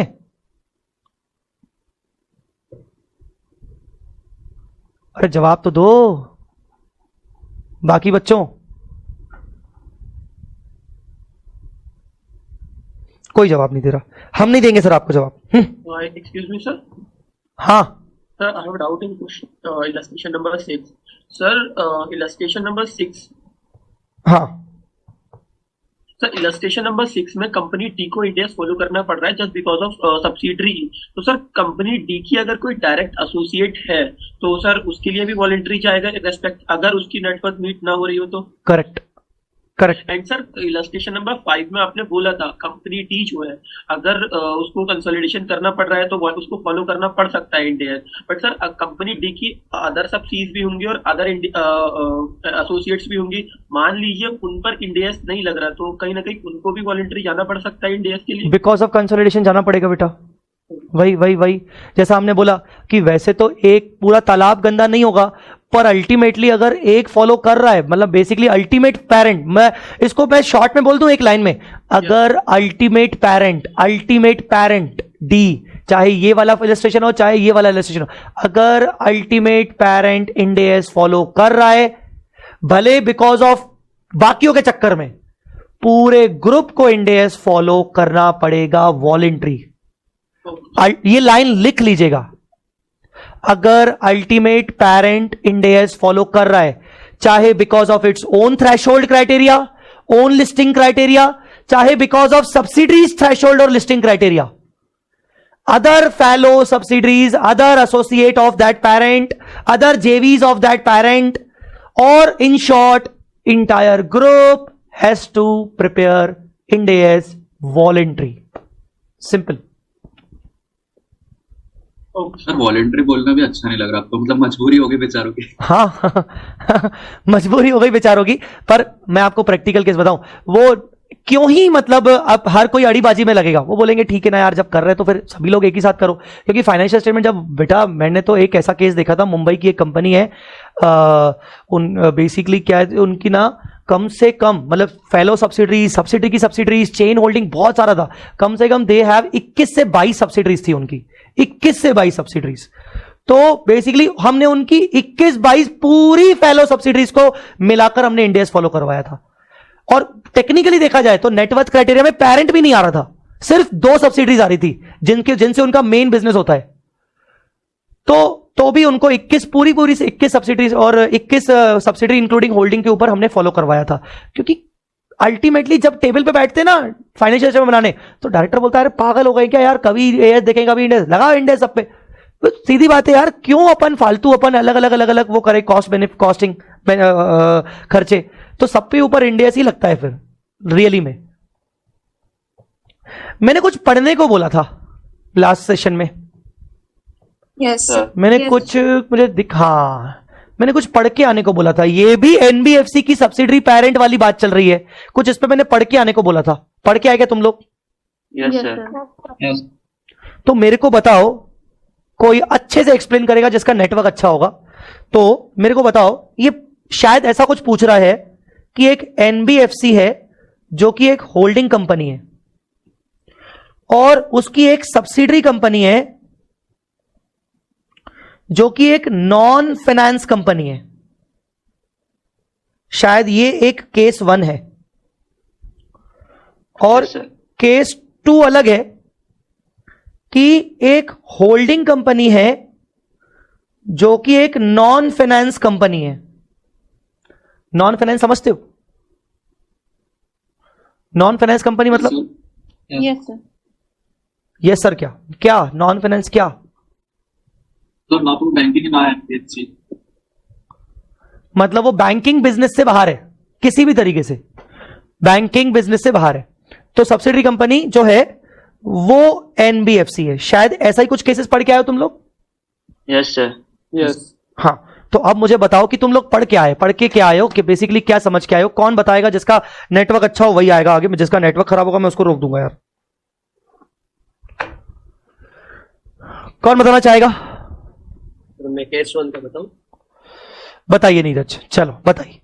ओके, तो जो सब्सिडरी है अपना वो stand alone financial statement India's के हिसाब से बनाएगी, लेकिन जो उसको एनबीएफसी को सबमिट करना होगा, तो जो एनबीएफसी फॉलो कर रही है, लेट सपोज एएस फॉलो कर रही है, तो बाकी सब्सिडरी को भी अपना फाइनेंशियल स्टेटमेंट उनको सबमिट करना होगा, वो एएस के हिसाब से करना होगा केस 1 में। नहीं, केस ऐसा नहीं था, केस कुछ और था। कह रहे हैं इनकम्प्लीट बताया आपने कुछ। सर केस ऐसा था कि जो है एनबीएफसी पे अभी जो है इंडियस अप्लाई होने के लिए रिक्वायरमेंट्स नहीं आई हुई थी। 1 अप्रैल 2019 से अप्लाई होगा एनबीएफसी के ऊपर। Yes sir. हाँ, रिक्वायरमेंट नहीं आई हुई थी उस समय। अगर जो एनबीएफसी अगर अपना एएस में बनाती है तो उसकी सब्सिडरीज को भी एएस में कंसोलिडेशन के लिए बनाना पड़ेगा। हाँ, पॉइंट ये था। वेरी गुड बेटा, वेरी गुड। पॉइंट ये था कि एनबीएफसी एक होल्डिंग कंपनी है और एनबीएफसी के ऊपर इंडियस की रिक्वायरमेंट तो 1/4/19 से है। अब जो सब्सिडरी कंपनी है वो एक नॉन फाइनेंस कंपनी है और नॉन फाइनेंस कंपनी होने के कारण उसके ऊपर तो फेज 1 आ सकता है। मतलब उसके ऊपर तो भैया इंड एएस का फॉर एग्जांपल 1/4/16 से लग सकता है। यही केस है? Yes sir. Yes sir. ये केस है।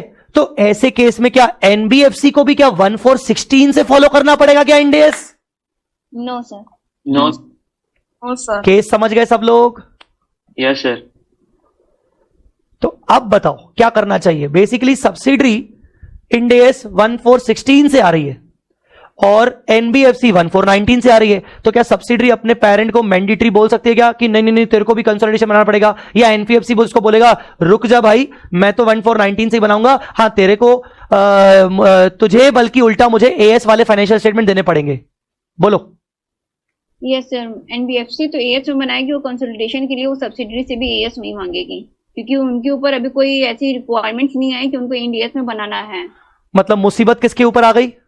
सब्सिडरी पे। सब्सिडरी कौन सी मुसीबत? एएस और इंडियस दोनों में बनाने के लिए। 2 sets of financial statement as per AS as per Ind AS. Right अच्छा, एक आध बच्चे का मैसेज आया कि सर नॉन फाइनेंस कंपनी और NBFC non banking finance company में क्या फर्क है? बेटा NBFC is a finance company but it is not a bank, non banking finance company. मतलब एनबीएफसी जो होती है वो फाइनेंस का ही काम करती है पर वो अपने आप में एक बैंक नहीं है, ठीक है। जो एनबीएफसी होती है वो एफडीज एक्सेप्ट कर सकती है, वो फाइनेंसिंग का काम कर सकती है, वो लोन दे सकती है, ठीक है, वो एफडीज एक्सेप्ट कर सकती है, पर उसको पूरी तरीके से बैंकिंग बिजनेस करने का लाइसेंस नहीं दिया गया आरबीआई के द्वारा। पर वो फिर भी बैंकिंग बिजनेस का बहुत सारा हिस्सा संभाल रही है। वो बैंक नहीं है पर वो बैंकिंग बिजनेस कर पा रही है with the permission of RBI. ये हो गई नॉन बैंकिंग फाइनेंस कंपनी। तो जो एनबीएफसी है वो एक फाइनेंस कंपनी है और यहां आ गया नॉन फाइनेंस। नॉन फाइनेंस मतलब वो फाइनेंस ही नहीं करती। अरे वो बैंकिंग वैंकिंग भी नहीं है, वो फाइनेंस में भी नहीं है। मतलब नॉन फाइनेंस मतलब फॉर एग्जांपल मैन्युफैक्चरिंग कंपनी है, फॉर एग्जांपल कोई सर्विस देती है, कंसल्टेंसी सर्विस देती है, एडवर्टाइजिंग करती है, मतलब कोई मिला के उसका फाइनेंस बिजनेस से रिलेटेड रिलेशन नहीं है। ये सवाल पूछा था प्रतिभा ने, समझ में आया बेटा? हां, तो केस नंबर वन में सब्सिडरी भले इंड एएस लगा रही है पर सब्सिडरी को एक और फाइनेंशियल स्टेटमेंट बनाना पड़ेगा एएस के अकॉर्डिंग, ताकि वो एएस वाले फाइनेंशियल स्टेटमेंट सबमिट कर सके एनबीएफसी को, क्योंकि उसके ऊपर तो 1419 से आएगा। यही था केस। Yes sir. केस 2 का क्या? शायद केस 2 ऐसा था। यस सर, केस 2 ऐसा। बोलो ना भाई, समझाओ ना कोई। केस 2 ऐसा था। हाँ प्रियंका क्या? सर कंसोलिडेशन पर्पस के लिए सब्सिडी को भी इंड एएस फॉलो करना पड़ेगा। भाई ये होल्डिंग कंपनी आ गई, होल्डिंग कंपनी नॉन फाइनेंस है, इसके ऊपर इंड एएस कब से लग रहा है? 1416 से लग रहा है, जबकि एनबीएफसी के ऊपर कब से लग रहा है? 1419 से लग रहा है। क्या करेंगे सर? इसमें भी जो है sir I think holding company को कंसोलिडेशन रिक्वायरमेंट अगर है तो फिर एएस के अकॉर्डिंग कंसोलिडेशन करना पड़ेगा, बिकॉज एनबीएफसी अप्लाई नहीं हो रहा है। एनबीएफसी पे कोई ऐसे रूल्स एंड गाइडेंस नहीं आए थे कि उनको कैसे इंडियस में बनाना है। ठीक है, मितांशी कुछ बोल रही थी। सर एनबीएफसी को ऐसा नहीं लगेगा कंसोलिडेशन करने जाएंगे तो उसको इंडेक्स के अकॉर्डिंग करना पड़ेगा। Okay, anybody else? सब्सिडरी को पेरेंट कंपनी के हिसाब से प्रिपेयर करना पड़ेगा जब तक उस पर एप्लीकेबल नहीं हो जाता। मतलब एनबीएफसी को भले एप्लीकेबल नहीं हो रहा है 1419 पर उसको इंड एएस वाला बनाना पड़ेगा, ऐसा? यस सर, कंसोलिडेशन पर्पस के लिए। Accordance with the accounting policies followed by parent for consolidation, तो वही लगना चाहिए Ind AS. B number case पे आइए, where a parent is a non finance company. Parent is a non finance company, हाँ ठीक है। कवर्ड अंडर इंड एएस, हाँ ठीक है। As per the road map given in the company, ठीक है। And has a subsidiary NBFC associate JV, the parent has to prepare Ind AS compliant consolidation and the NBFC subsidiary associate JV has to provide relevant financial statement data in accordance with the accounting policy followed by parent for consolidation purpose until NBFC is covered under Ind AS। मतलब अब बताओ यहां पर दो statement किसको बनाने पड़ेंगे? Subsidiary को। अब सब्सिडरी क्या करेगा? एएस भी फॉलो करेगा और इंड एएस बनाएगा कंसोलिडेशन, है ना? और ये कब तक करेगा ऐसा? टिल जब तक उसके खुद के रूल्स नहीं आते। करेक्ट, टिल 31 मार्च 18 तक, है ना? और 1 अप्रैल 19 से तो वो डायरेक्ट एएस ही बनाएगा। तो दोनों केसेस का एक कॉमन आंसर समरी क्या बन सकता है कि अल्टीमेटली करेक्ट। इसका मोरल ऑफ द स्टोरी ये है, जो आपको कायदे से लिखना चाहिए अपने मॉड्यूल के बगल में, यहां पर मोरल ऑफ द स्टोरी लिख देना कि भाई अल्टीमेटली किसको गम होगा, किसको गम कसर खानी पड़ेगी, अल्टीमेटली कौन बेचारा पिसेगा?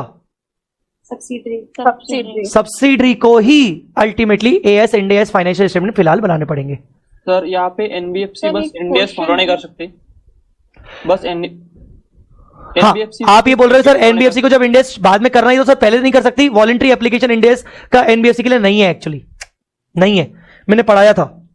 अच्छा मैंने पढ़ाया था। एक second. Voluntary adoption is not permitted for, अच्छा ये तो बैंकिंग वालों के लिए, रुक जाओ, कहीं पर मैंने कहां बताया था यार? उसी में लिखा हाँ लिखा तो है एनबीएफसी, लिखा तो है यार, लिखा तो है NBFC is not permitted for NBFC. वो वॉलंटरी बेटा नहीं कर सकती, उसको ना एएस अलग से बनाना ही पड़ेगा।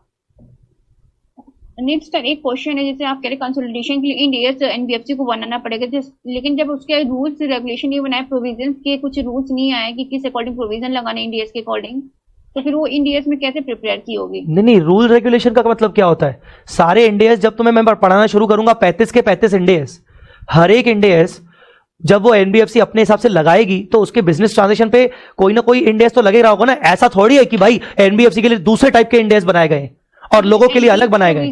एनपीए की प्रोविजन जैसे आपने बोला था कि इंडियस के अकॉर्डिंग बैंकिंग कंपनी के लिए एनबीएफसी को वो एनपीए की प्रोविजन चेंजेस हैं। हाँ, एनबीएफसी के लिए भी होनी चाहिए एनपीए की। सुनो मैंने ये कहा था कि एक इंडियस है फाइनेंशियल इंस्ट्रूमेंट इंडियस 109, उसके अंदर एनपीए के प्रोविजन है, नॉन परफॉर्मिंग असेट के प्रोविजन है। बैंक्स उसको फॉलो नहीं करना चाहती, आरबीआई ने उसको एनबीएफसी को डंडा पकड़ के फॉलो करवा दिया, क्योंकि एनबीएफसी की वैसे ही कोई औकात नहीं है आरबीआई के सामने, ठीक है। पर पॉइंट ये है कि मैंने ये भी कहा था कि बैंक को भी कहीं ना कहीं झुकना पड़ेगा, वो आएंगे, हालांकि उनके लिए कुछ हो सकता है अमेंडमेंट लाए जाए, पर फिलहाल जब तक बैंक फॉलो नहीं कर रहा है और एनबीएफसी फॉलो कर रहा है, कोई घंटा कोई अमेंडमेंट नहीं, मतलब जैसा इंडेस में कहा गया है एनबीएफसी वैसा फॉलो कर रही है। ओके, मतलब आरबीआई तो चाहता है कि साला मरे भले ये एनबीएफसी, क्योंकि पॉइंट क्या है, एनबीएफसी की हरकतें भी बहुत सारी अलग अलग होती हैं। ये साले बहुत महंगे महंगे रेट पर लोन दे देते हैं, 18% 20% 25% पे, ठीक है ना, और बिना डॉक्यूमेंटेशन के दे देते हैं। अगर आप तो आर्टिकलशिप में हो यार, आपने तो देखे होंगे यार कुछ क्लाइंट्स लोग यार, मतलब कुछ लोग हो सकता है कुछ लोगों ने देखा हो, नोटिस किया हो एनबीएफसी का वे ऑफ डूइंग बिजनेस कैसा होता है, ऑपरेटिंग कैसा होता है। सो बेसिकली एनबीएफसी के बारे में आरबीआई कभी सोचेगा भी नहीं, अबे तू हट छोड़, लगा जो लगाना पड़ेगा तेरे को। RBI is more concern about their banks basically, वहां वो लोग अर्थव्यवस्था संभाल रहे हैं इंडिया की। एनबीएफसी कोई अर्थव्यवस्था नहीं संभाल रहा है, एनबीएफसी बल्कि और खराब कर रहा है और उसके उनके एनबीएस बढ़ा रहा है, तो वो तो करने पड़ेगा उसको। और जब चेंज होंगे रूल्स तो फिर वो सबके लिए होंगे, फिर वो खाली बैंक के लिए क्यों होंगे, फिर जब चेंज होंगे तो वो सबके लिए होंगे, फिर नॉन बैंकिंग क्या नॉन फाइनेंस क्या सबके लिए होंगे। तो मुझे बताओ कंक्लूजन ड्रॉ करें, conclusion, what is the conclusion दोनों केसेस में? सब्सिडी को पेरेंट्स कंपनी के लिए इंडिया से तो जो है सब्सिडी को बनाना ही पड़ेगा। Correct, in both above cases only subsidiary has to prepare both AS and Ind AS financial statements for their holding company till actual Ind AS applies to them individually। ये sheet चाहिए रहेगी ना आपको? Yes yes sir, बाद में मतलब मैं share कर दूंगा, क्लास के लास्ट में मुझे याद दिला देना। So this is the conclusion, you can write this conclusion here also, I must recommend, यहां पर तुम लोग का कंक्लूजन आ जाना चाहिए किताब में, ठीक है। अब इलस्ट्रेशन 8 उसी पे है, ये तुम्हारा होमवर्क है, कर लेना, वो उसी पे है बेसिकली, अगर करके आओगे तो अच्छी बात है। हाँ जी बोलिए सर। पेज 29 की लास्ट लाइन पे तो कॉन्ट्राडिक्टरी स्टेटमेंट हो गया, फिर इट इंप्लाइज वाला that NBFC subsidiary associate joint venture circle shall continue to prepare yes until, हाँ तो ठीक है ना, कहां कॉन्ट्राडिक्टरी हुआ, कहां कॉन्ट्राडिक्टरी हुआ? मतलब वो एएसबी फॉलो करती रहेगी, एएसबी फॉलो करती रहेगी जब तक उनके ऊपर इंडेस पूरी तरीके से नहीं लग जाता। तो ये तो हमने देखा ना ऊपर, ये देखा ना हमने ऊपर, एएस फॉलो करती रहेंगी जब तक उनके ऊपर इंडेस नहीं लग जाता। सर केस 2 में, केस 2 में हाँ क्या प्रॉब्लम? एएस फॉलो करती रहेगी जब तक उनके ऊपर इंडेस नहीं लग जाता। मैंने भी देखा टिल 31 मार्च 18 वो एएस इंडेस एड्स इंडेस दोनों बनाती रहेगी अपनी होल्डिंग के लिए। ओके सर, कोई कॉन्ट्राडिक्टरी नहीं है, ठीक है सर।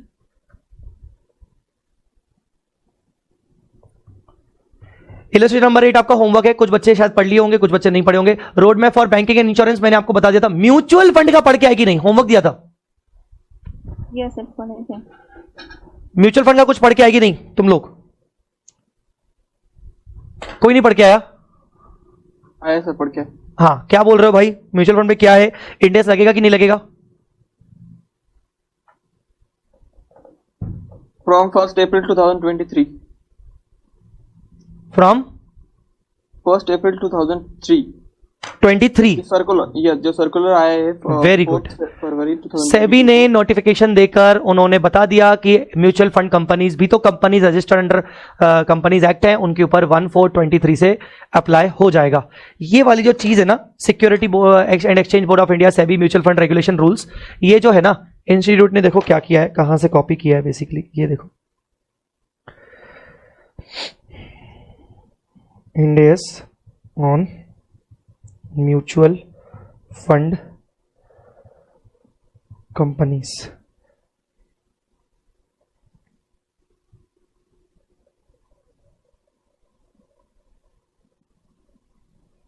केपीएमजी जानते हो तुम? KPMG, yes sir. Yes sir, yes sir.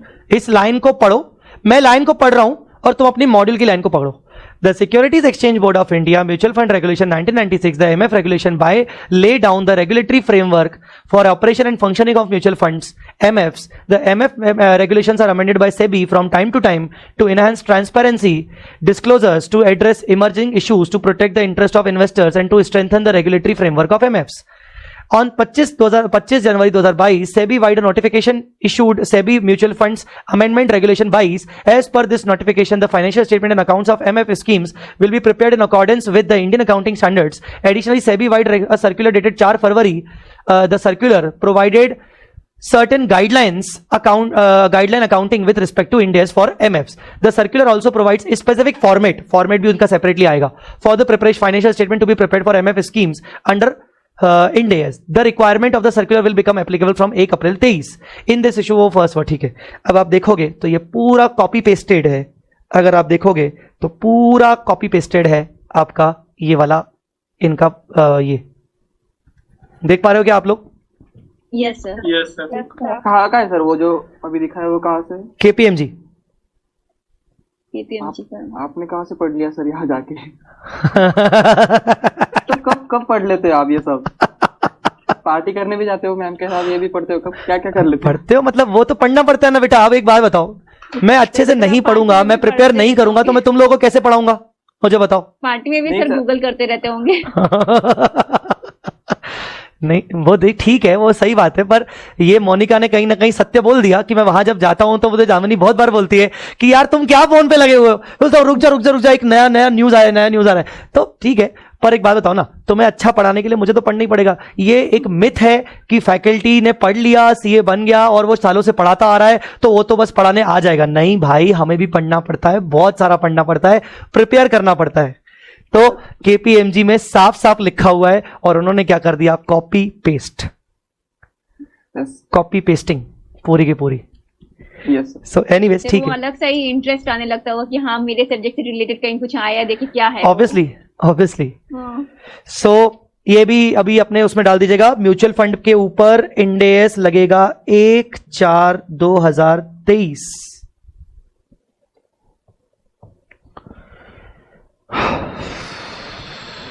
All right, यहां तक बातें हो गई हमारी बेसिकली इंड एस के एप्लीकेबिलिटी की।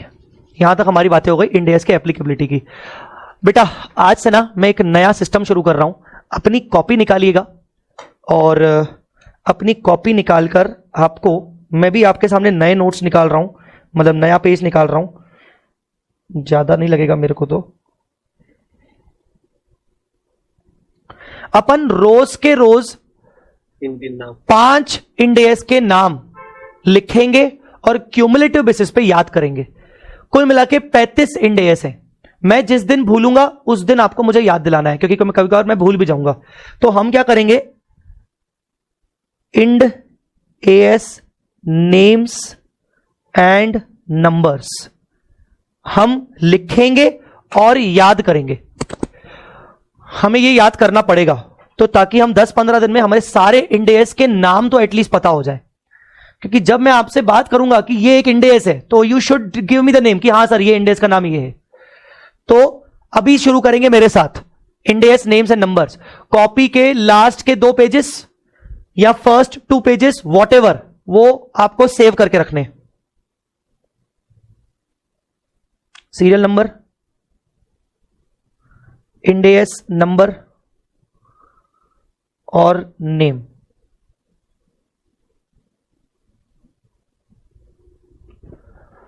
चलो मैं शुरू करूं। Yes sir. Yes, sir. Yes sir. सबसे पहले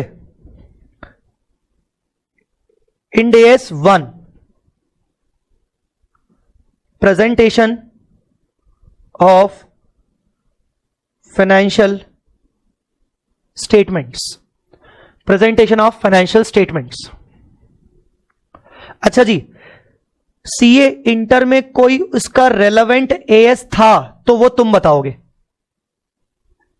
ES1 थोड़ा बहुत AS1, थोड़ा बहुत। Presentation and preparation of financial. एक और एएस था, framework and preparation of financial. AS1 था disclosure of accounting policy actually. एक और एएस था जो इस इंडिया से रिलेटेड हो सकता है। 29 था क्या? AS5 sir. Very good. AS5 net profit loss for the period prior period items and changes in accounting policies. Yes sir.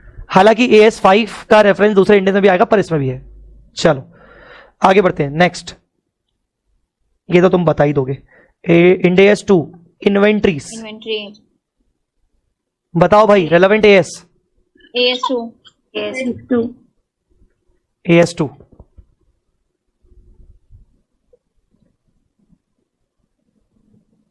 इंडेस 7 3 4 5 6 नहीं है, 3 4 5 6 नहीं है। इंडेस 7 statement of cash flows. AS3। Yes, AS3 हुआ करता था, करता है, करता था नहीं बोलेंगे। AS3 1 is presentation of financial statement, 2 is inventory, 7 is statement of cash flows. Index 8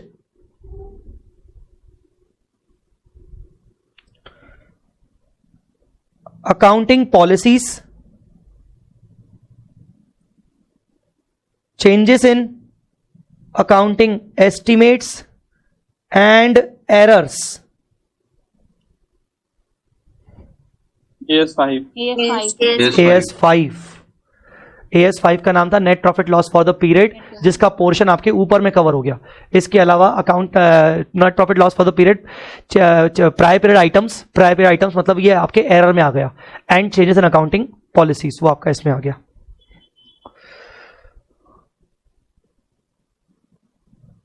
इंडेस 9 नहीं है, डिलीट हो चुका है कब का। इंडेस 10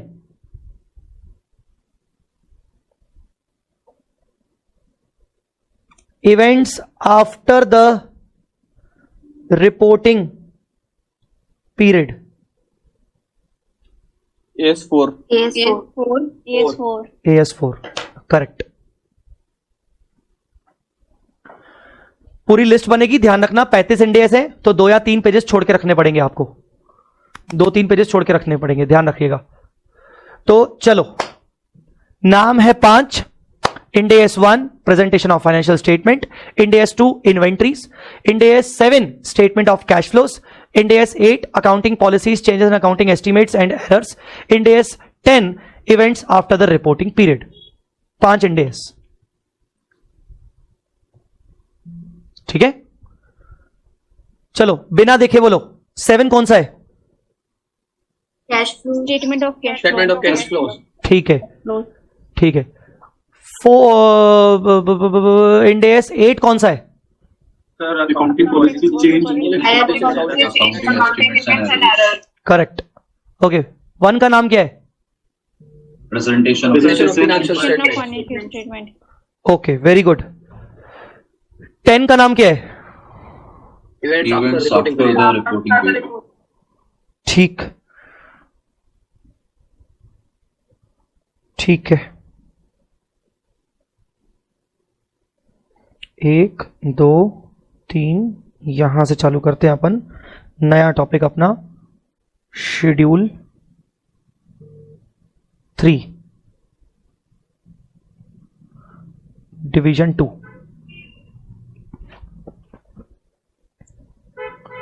schedule 3 division 2, format of division 2 to schedule 3 to the companies act structure. मैं अभी ये वाली बातें आपसे करूंगा अभी थोड़ी देर तक।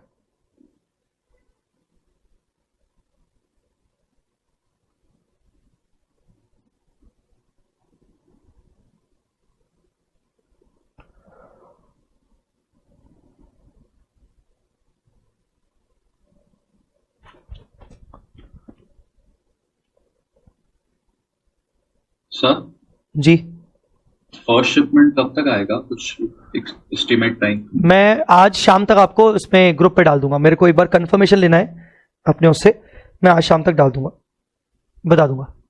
Okay sir.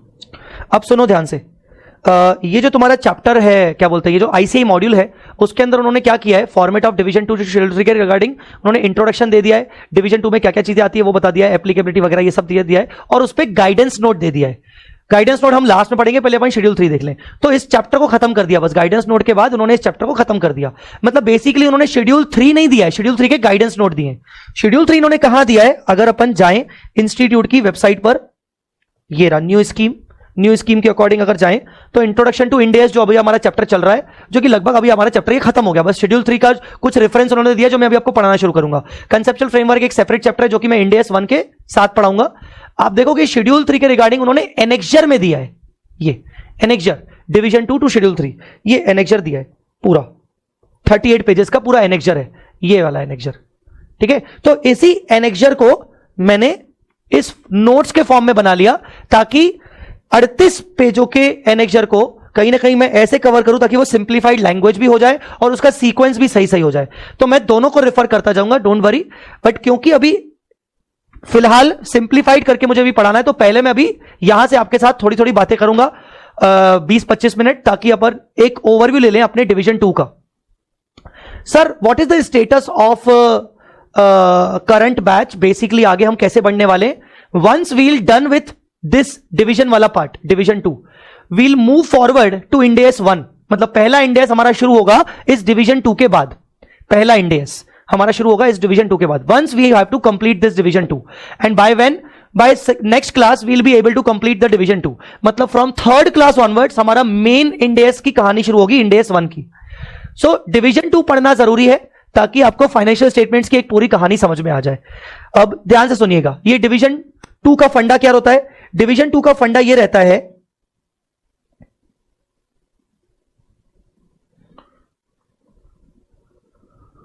डिवीजन 2 या डिवीजन इसका फंडा ये रहता है कि शेड्यूल 3 में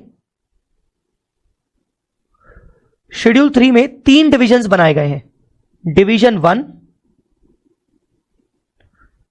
डिवीजन 2 और डिवीजन 3। जो डिवीजन 1 है वो एएस बेस्ड फाइनेंशियल स्टेटमेंट्स का फॉर्मेट है। डिवीजन 2 जो है वो है Ind AS based financial statements का format and guidelines and instructions. और जो डिवीजन 3 है वो रिजर्व रखा गया है बैंकिंग इंश्योरेंस कंपनीज के लिए। डिवीजन 3 रिजर्व रखा गया है बैंकिंग इंश्योरेंस के लिए। मतलब कहीं ना कहीं आगे चल के ये डिवीजन 3 भी बैंकिंग वालों के लिए ही अलग से इंड एस वगैरह, क्योंकि उनके लिए भी फॉर्मेट, उनके ऊपर अगर आगे चल के इंड एस लगेगा भी तो भी उनका फॉर्मेट थोड़ा सा चेंज होगा।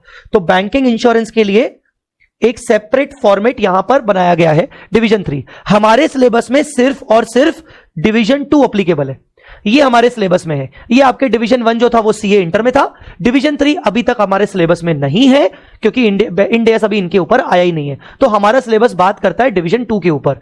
मतलब डिवीजन 2 अभी जो मैं आपको पढ़ा रहा हूं वो end AS based financial statements की बात करवा रहा हूं और उसके रिगार्डिंग उसके इंस्ट्रक्शंस की बात करवा रहा हूं। ठीक है, अब आप ध्यान से सुनिएगा, डिवीजन 2 के अंदर क्या क्या कवर होने वाला है? डिवीजन 2 के अंदर बेसिकली बैलेंस शीट की बातें कवर होने वाली हैं, P&L की बातें कवर होने वाली हैं, उसके रिगार्डिंग उनके इंस्ट्रक्शंस की बातें कवर होने वाली है, कंसोलिडेटेड फाइनेंशियल स्टेटमेंट्स की बातें कवर होने वाली है कि कैसे बनाए जाते हैं, कैसे कैसे होगा। ये सब करने से पहले मैं आपको एक बैलेंस शीट का फॉर्मेट दिखाना चाहूंगा। ये आपके सामने आपको बैलेंस शीट दिख रही होगी फॉर्मेट वाइज। बैलेंस शीट देखकर आपको कोई चेंज लग रहा है जो आप इंटर में पढ़ के आए थे? बैलेंस शीट में कोई बदलाव दिख रहे हैं कि बैलेंस शीट वैसी ही दिख रही है?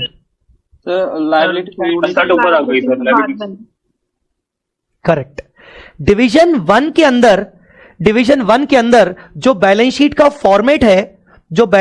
फॉर्मेट है, वहां इक्विटी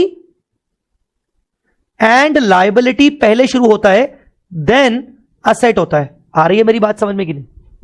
पर इंडेस वाले में जो बैलेंस शीट का फॉर्मेट है, वहां असेट पहले शुरू हुआ है, then equity and liability start हुआ है। और ये लॉजिक सही भी है, देखा जाए तो ये लॉजिक बिल्कुल सही है यार। हर एक इंसान सबसे पहले अपनी संपत्तियां देखेगा कि हाँ यार, पहले मेरी संपत्ति कितनी है अपनी लायबिलिटीज को पे ऑफ करने के लिए, पहले थोड़ी अपना कोई व्यक्ति लायबिलिटी देखेगा।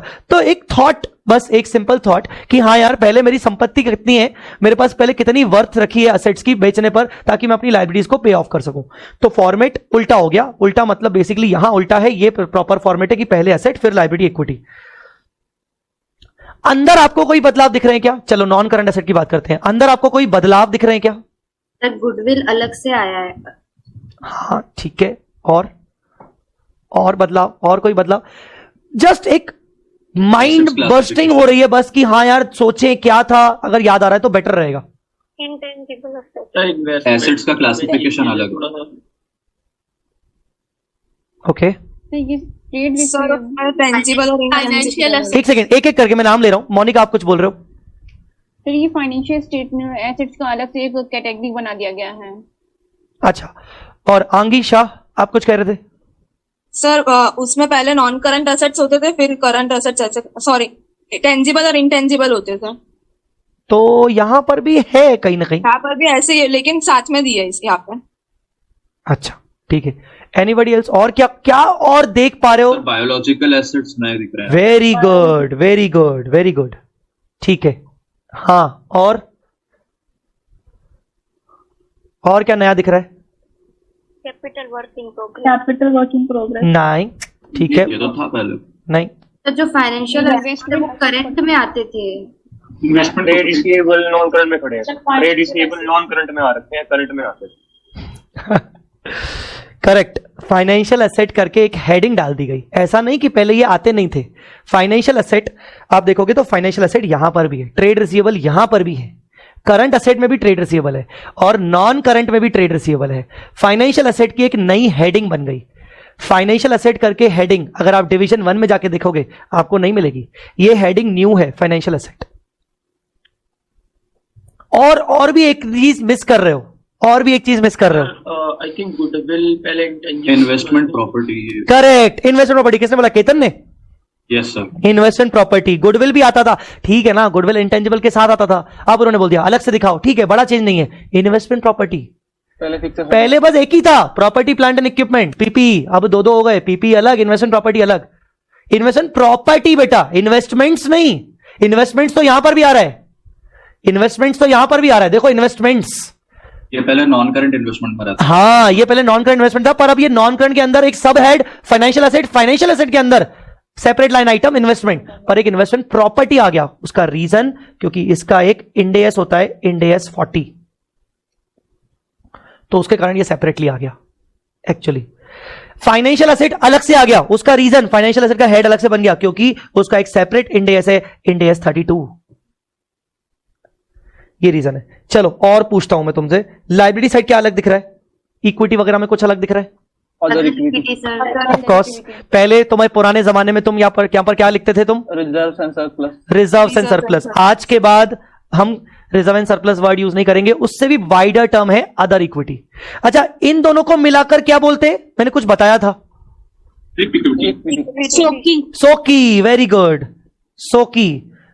फर्स्ट सेशन में बताया था भाई, first session. SOCIE full form statement of changes in equity. ठीक है, नया क्या लग रहा है, अब बताओ नया क्या लग रहा है सामने नॉन करंट के अंदर? Lease liability. ये अमेंडमेंट आया था आज से 1.5 साल पहले, लीज लायबिलिटी को स्पेसिफिकली डाला गया है। लीज लायबिलिटी सेपरेटली दिखाई गई है फाइनेंशियल लायबिलिटी के अंदर, खुद अपने आप में ये हेडिंग भी न्यू है, हेडिंग ही नया है, हेडिंग ही नया है। नया फाइनेंशियल असेट करके जैसे था वैसे फाइनेंशियल लायबिलिटी, पर फाइनेंशियल लायबिलिटी डिवीजन 2 में था जो डिवीजन 1 में तुमने नहीं पढ़ा, पर उसके अंदर लीज लायबिलिटी और भी नया आ गया, एक और उन्होंने वर्ड डाल दिया। और सर ट्रेड पेएबल का बाइफरकेशन देना नहीं, यहाँ पे हेड पे देना जरूरी है? क्या बोल रहे हैं? ट्रेड पेएबल का जो बाइफरकेशन, ये एजिंग नहीं है, एजिंग अलग से देनी पड़ेगी नोट्स में। ये जो बाइफरकेशन है कि स्मॉल एंड माइक्रो इंटरप्राइजेस का अलग से देना है, ये बिल्कुल उनको देना पड़ेगा, आपको देना पड़ेगा। ये हेड पे ही देना है या नोट्स में दे सकते हैं? जनरली कंपनी इसको नोट्स में दिखाती है, पर हेड में भी दे सकते हैं, कोई वो नहीं है। Next current liability. Sir same तो है, रिपीटेड है सर, सेम है, पूरा सेम है। क्या? वही फाइनेंशियल लायबिलिटी आपका और लीज लायबिलिटी, बाकी सब चीजें आपने कभी ना कभी देखी रखी हैं, उसमें कोई वो नहीं है। तो ये बेसिकली फॉर्मेट है, हम इस फॉर्मेट को आगे पढ़ेंगे, ठीक है। अच्छा, मुझे कुछ बातें आपसे पूछनी है। Difference between revenue and total income और इनकम, कुछ डिफरेंस होता है कि ये एक ही है? Revenue is the main revenue generating activities से जो आता है मेन बिजनेस से, वो रेवेन्यू है। एंड इनकम में अदर इनकम भी आ सकती है, जो रेवेन्यू जो मेन बिजनेस के अलावा कोई और इनकम होती है। Very good, very good. So कौन सा वाइडर हुआ, रेवेन्यू और अदर इनकम, टोटल इनकम में वाइडर टर्म कौन सा हुआ, ज्यादा बड़ा कौन हुआ? Total income. Total income, total income ज्यादा बड़ा हुआ।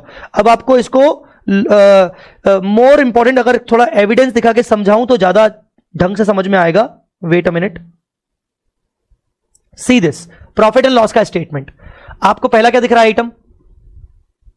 रेवेन्यू। दूसरा आइटम और तीसरा क्या है? तीसरा टोटल।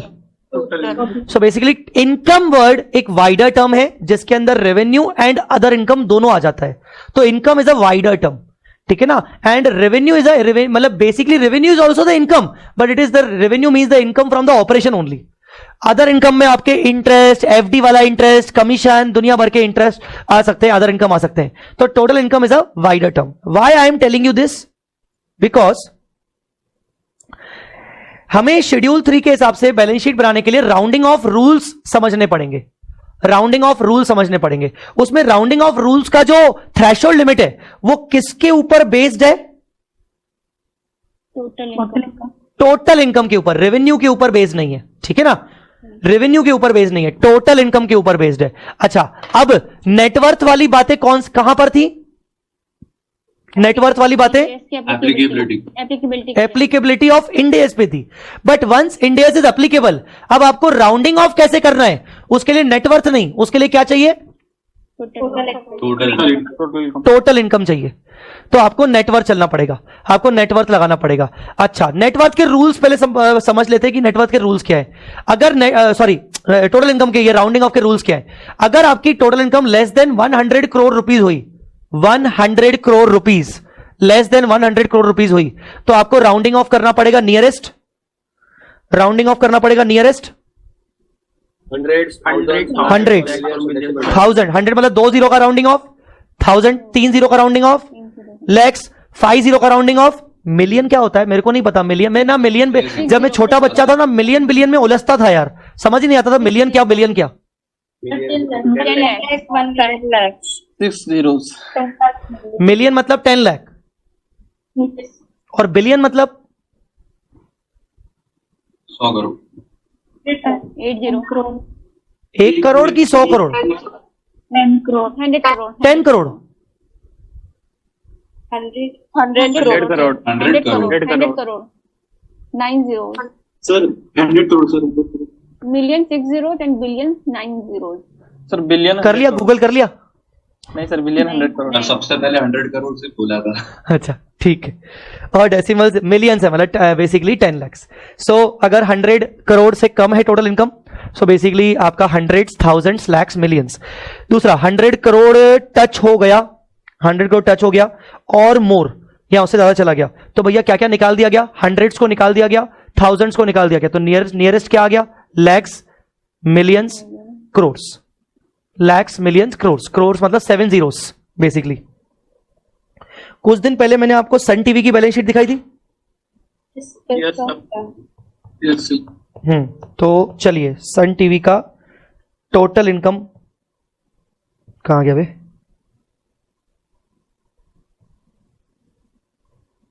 ये हो गई बैलेंस शीट। हाँ भाई चेक करो टोटल इनकम 3749.64 क्या लिखा है? Rupees in crores. All amounts are in crores. अच्छा सर एक बात बताओ, ये मेरी मर्जी मैं ना बनाऊं, मेरी मर्जी मैं राउंडिंग ऑफ ना करूं, राउंडिंग ऑफ करना मैंडेटरी है कि वॉलेंट्री है? तो पहले वॉलेंट्री था ये, अभी मैंडेटरी हो गया ये 2 साल से लास्ट। राउंडिंग ऑफ करना मैंडेटरी है, बिल्कुल मैंडेटरी है। राउंडिंग ऑफ आपको करना ही पड़ेगा। ऐसा नहीं है कि आप इसका ये ऑप्शन है आपके पास कि आप राउंडिंग ऑफ कर सकते हो, नहीं। ऑप्शन सिर्फ इंटरनल ये है कि आप हंड्रेड्स में करो, थाउजेंड्स में करो, लैक्स में करो, आपकी मर्जी, पर आपको राउंडिंग ऑफ करना ही पड़ेगा। ये मैंडेटरी है। आप ये नहीं बोल सकते कि मैं राउंड ऑफ नहीं करूंगा। अरे यार 7-7 8-8 जीरोस 10-10 जीरोस कौन दिखाएगा रे? तो आपको रुपीज इन करोड़ में राउंडिंग ऑफ करनी पड़ेगी। और ये राउंडिंग ऑफ आपने जैसे भी किए आपको बार बार हर पेज पे दिखाना पड़ेगा कि all amounts are in hundreds, all amounts are in lakhs, ऐसे करके राउंड ऑफ करके दिखाना पड़ेगा। मैं अभी लाइन से नहीं चल रहा हूं क्योंकि हमारा अभी सेशन लास्ट पे है। कल से मैं लाइन से चलूंगा पूरा। जो मेन जो बातें हैं वो मैं अभी आपको पढ़ा रहा हूं। अच्छा मुझे बताओ कि जब आप बैलेंस शीट बनाते हो तो इस पर्टिकुलर ईयर को क्या कहते हो? ये ईयर को क्या कहते हो? ये ईयर को क्या कहते हो? Current year and previous year नहीं, मैं कुछ और नाम बताया था। मैं कंपैरेटिव्स, इसको हम बोलेंगे कंपैरेटिव्स। क्या बोलेंगे इसको?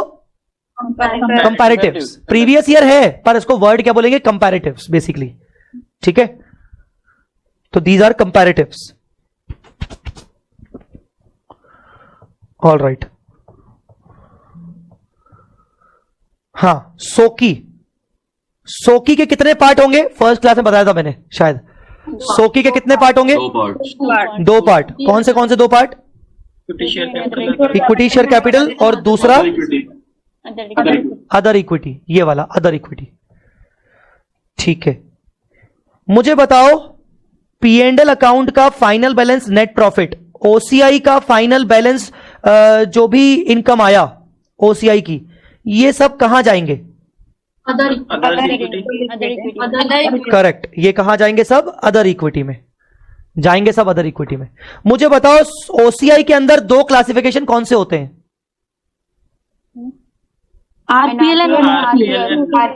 NRPL, RPL full form? Reclassified to P&L, not to be reclassified to P&L। ठीक है,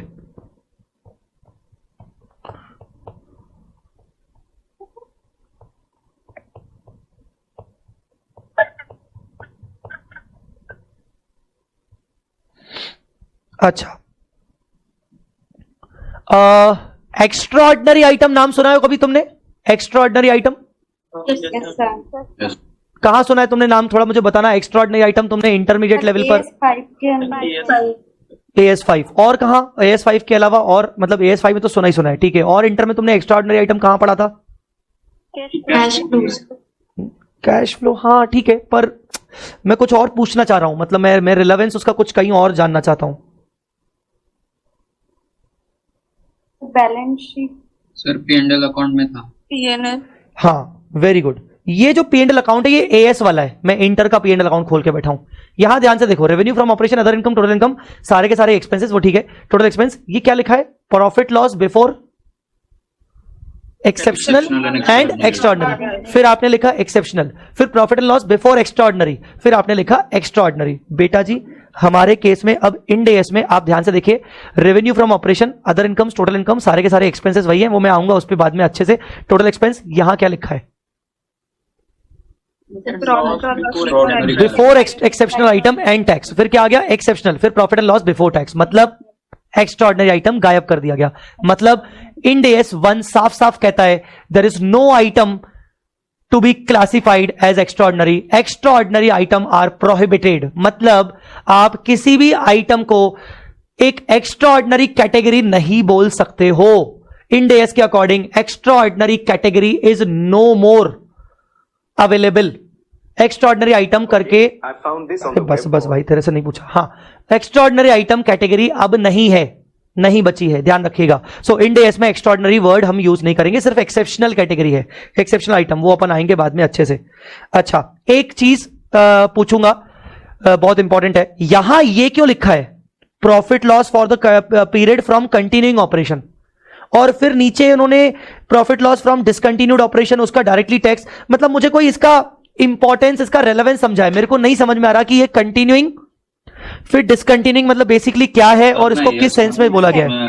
एएस भी बोलता था अपना कि डिसकंटिन्यू ऑपरेशन से हमें रेवेन्यू भी दिखाना है, एएस भी बोलता था, वेरी गुड, एएस भी बोलता था डिसकंटिन्यूड और कंटिन्यूड करके, पर मुझे उस पे बारे में बात करनी है कि फिर कंटिन्यूइंग के अंदर क्या क्या दिखाएंगे और डिसकंटिन्यूड के अंदर क्या क्या दिखाएंगे, मैं थोड़ा सा उस पर डिटेल में बात करना चाह रहा हूं। सर कुछ बिजनेस से कुछ ऑपरेशन है जो हम फ्यूचर में ऐसा हो सकता है कि बंद करने वाले हैं, तो उसका जो रेवेन्यू है, उसका जो उससे जो इनकम है वो अलग से दिखाने के लिए वैसा बाइफरकेशन देना पड़ता है।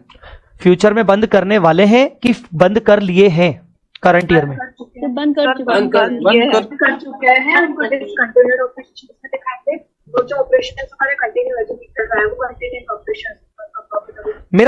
मेरा सवाल एक दूसरा भी है कि ठीक है कंटिन्यूइंग ऑपरेशंस हो गया, डिसकंटिन्यू हो गया, मेरा सवाल ये है कि मैं जब थोड़ा ध्यान से इसको देख रहा हूं तो कंटिन्यूइंग ऑपरेशन से पहले क्या आया, टैक्स आया, टैक्स से पहले प्रॉफिट आया, प्रॉफिट से पहले एक्सेप्शनल, ये सब आया, इसके सारे एक्सपेंसेस आए, इसकी सारी इनकम्स आई, बट डिसकंटिन्यूड के केस में direct profit loss from discontinued operation आ गया और टैक्स आ गया।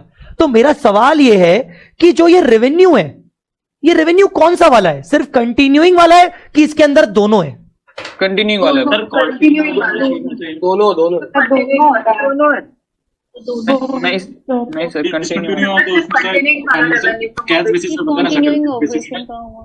एक सेकेंड वेट, सब शांत, कैश बेसिस किसने बात की, कौन? सर मैं, हाँ क्या बोल रहे हो सर? जो डिसकंटिन्यूइंग ऑपरेशन होता है उसका financial statement cash and settlement basis पे बनता है। डिसकंटिन्यूड ऑपरेशन में फाइनेंशियल स्टेटमेंट को कैश बेसिस पे बनाते हैं, सेटलमेंट बेसिस बनाते हैं ना सर, जो मतलब जितना ही हो, वो जब गोइंग कंसर्न बंद हो जाए आपकी पूरी फॉर्म का, है ना, वो गोइंग कंसर्न वाला केस है माय डियर।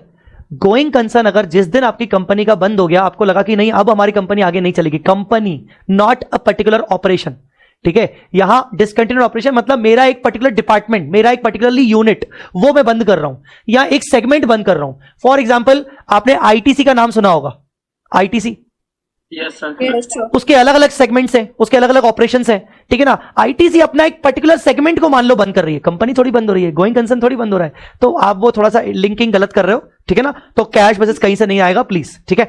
चलो वापस आते हैं, हाँ तो ये रेवेन्यू फ्रॉम ऑपरेशन कंटिन्यूइंग की टोटल तो let me clear this is only of continuing, this does not include discontinued. Yes ध्यान से सुनिएगा, revenue from operation only continuing, other income only continuing, all expenses only continuing, exceptional item only continuing, taxes only continuing, then you got profit loss for the period from continuing. As far as discontinued is concerned, you don't need to show revenue on the face, you don't need to show all the expenses on the face, you just need to show the net profit or loss and the tax expense thereof, only the tax part and the net profit. Sir तो revenue कहां दिखाएंगे? Notes में, यहां note number जो भी आएगा 15 या 16 whatever, notes के अंदर तू उसका रेवेन्यू दिखाएगा, नोट्स के अंदर तू उसके एक्सपेंसेस दिखाएगा, नोट्स के अंदर तू उसकी वर्किंग दिखाएगा, पर तू फेस पे उसके रेवेन्यूज नहीं दिखाएगा, उसके एक्सपेंसेस नहीं दिखाएगा, सिर्फ उसका नेट प्रॉफिट लॉस दिखाएगा और टैक्स एक्सपेंस दिखाएगा। ध्यान रखना इस चीज को, ये डिसकंटिन्यूड का अलग से आएगा, रेवेन्यू फ्रॉम ऑपरेशन मतलब आई मीन टू से कि ये जितना भी पोर्शन है ये पूरा का पूरा कंटिन्यूइंग है, कंटिन्यूइंग ऑपरेशन ओनली, ध्यान रखिएगा, ये डिसकंटिन्यूड नहीं है। सर अगर डिसकंटिन्यू इसी ईयर हुआ है, यानी अगर मिड ईयर में डिसकंटिन्यू हुआ तब भी ऐसे ही तब भी सर, पर ऐसा क्यों सर? मैं बताता हूं ऐसा क्यों। इंड एस 105 का नाम है non current assets held for sale and discontinued operations. 105 कहता है कि अगर आपने करंट ईयर में कोई ऑपरेशन डिसकंटिन्यू किया है तो आप उसके रिजल्ट्स को सिर्फ फेस पे दिखाओ, बाकी उसकी वर्किंग वगैरह पूरी अलग से दिखाओगे। तो 105 इंड एस अप्लीकेबल है उसके ऊपर इस वजह से, और 105 में हम पढ़ेंगे कि उसका क्या क्या हमें ट्रीटमेंट करना है। सो बेसिकली डिसकंटिन्यूड ऑपरेशन के ऊपर एक इंड एस है, इसीलिए हम उसके अकॉर्डिंग उसको फॉलो करते हैं। ठीक है, यस ऑल राइट। तो ये डिसकंटिन्यूड आ गया। फिर मुझे बताओ, प्रॉफिट एंड लॉस के दो सेक्शंस होते हैं, एक P&L और एक दूसरा सेक्शन का नाम उसका छोटा भाई OCI, other comprehensive income. Profit and loss is divided into two sections. The first section normal profit and loss, the second section is OCI। Now tell me what is the meaning of this term?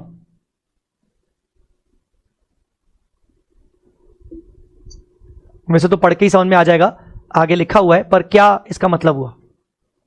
Profit and OCI को दोनों का total comprehensive income मतलब profit and loss का final amount ये वाला, और other comprehensive income का final amount, total बना के हो गई आपकी total comprehensive income. So can I से कि बेटा total comprehensive incomes means P&L plus OCI. Can I say this? Yes, sir. All right. Yes, sir. ठीक है, बाकी चीजें कल ही कंटिन्यू करते हैं। Tomorrow our target is schedule 3, पूरे लेवल पर कंप्लीट करना है। शेड्यूल 3 टारगेट है हमारे पास, और then we'll continue with the Ind AS वाला पार्ट, इंड एस 1 वाला का वगैरह वाला part. Any doubt if you have तो you can ask me, otherwise जिन जिन बच्चों को देर हो रही है वो मैं भले चाहूंगा कि जल्दी जाए, कोई बात नहीं, और जिनको कुछ पूछना है तो वो रुके। जिनको कुछ study related non study related पूछना है वो रुक जाए, पहले वो रुक जाए 2 मिनट, और बाकी जिनको जाना है वो बाय बोल के जाए। बाय बोल के नहीं जाएंगे तो वो पेपर में फिर तकलीफ होगी उनको। Yes sir, bye bye sir. Bye bye. Bye bye. बिना बाय बोले वाले जाएंगे तो दिक्कत हो जाएगी। Bye sir. Bye bye bye sir. Bye bye bye bye. चलिए, और किसी को कुछ पूछना है या फिर सबको bye bye? Bye bye sir. चलो bye bye, thank you so much, कल मिलते हैं। Thank you so much, bye bye. Thank you sir.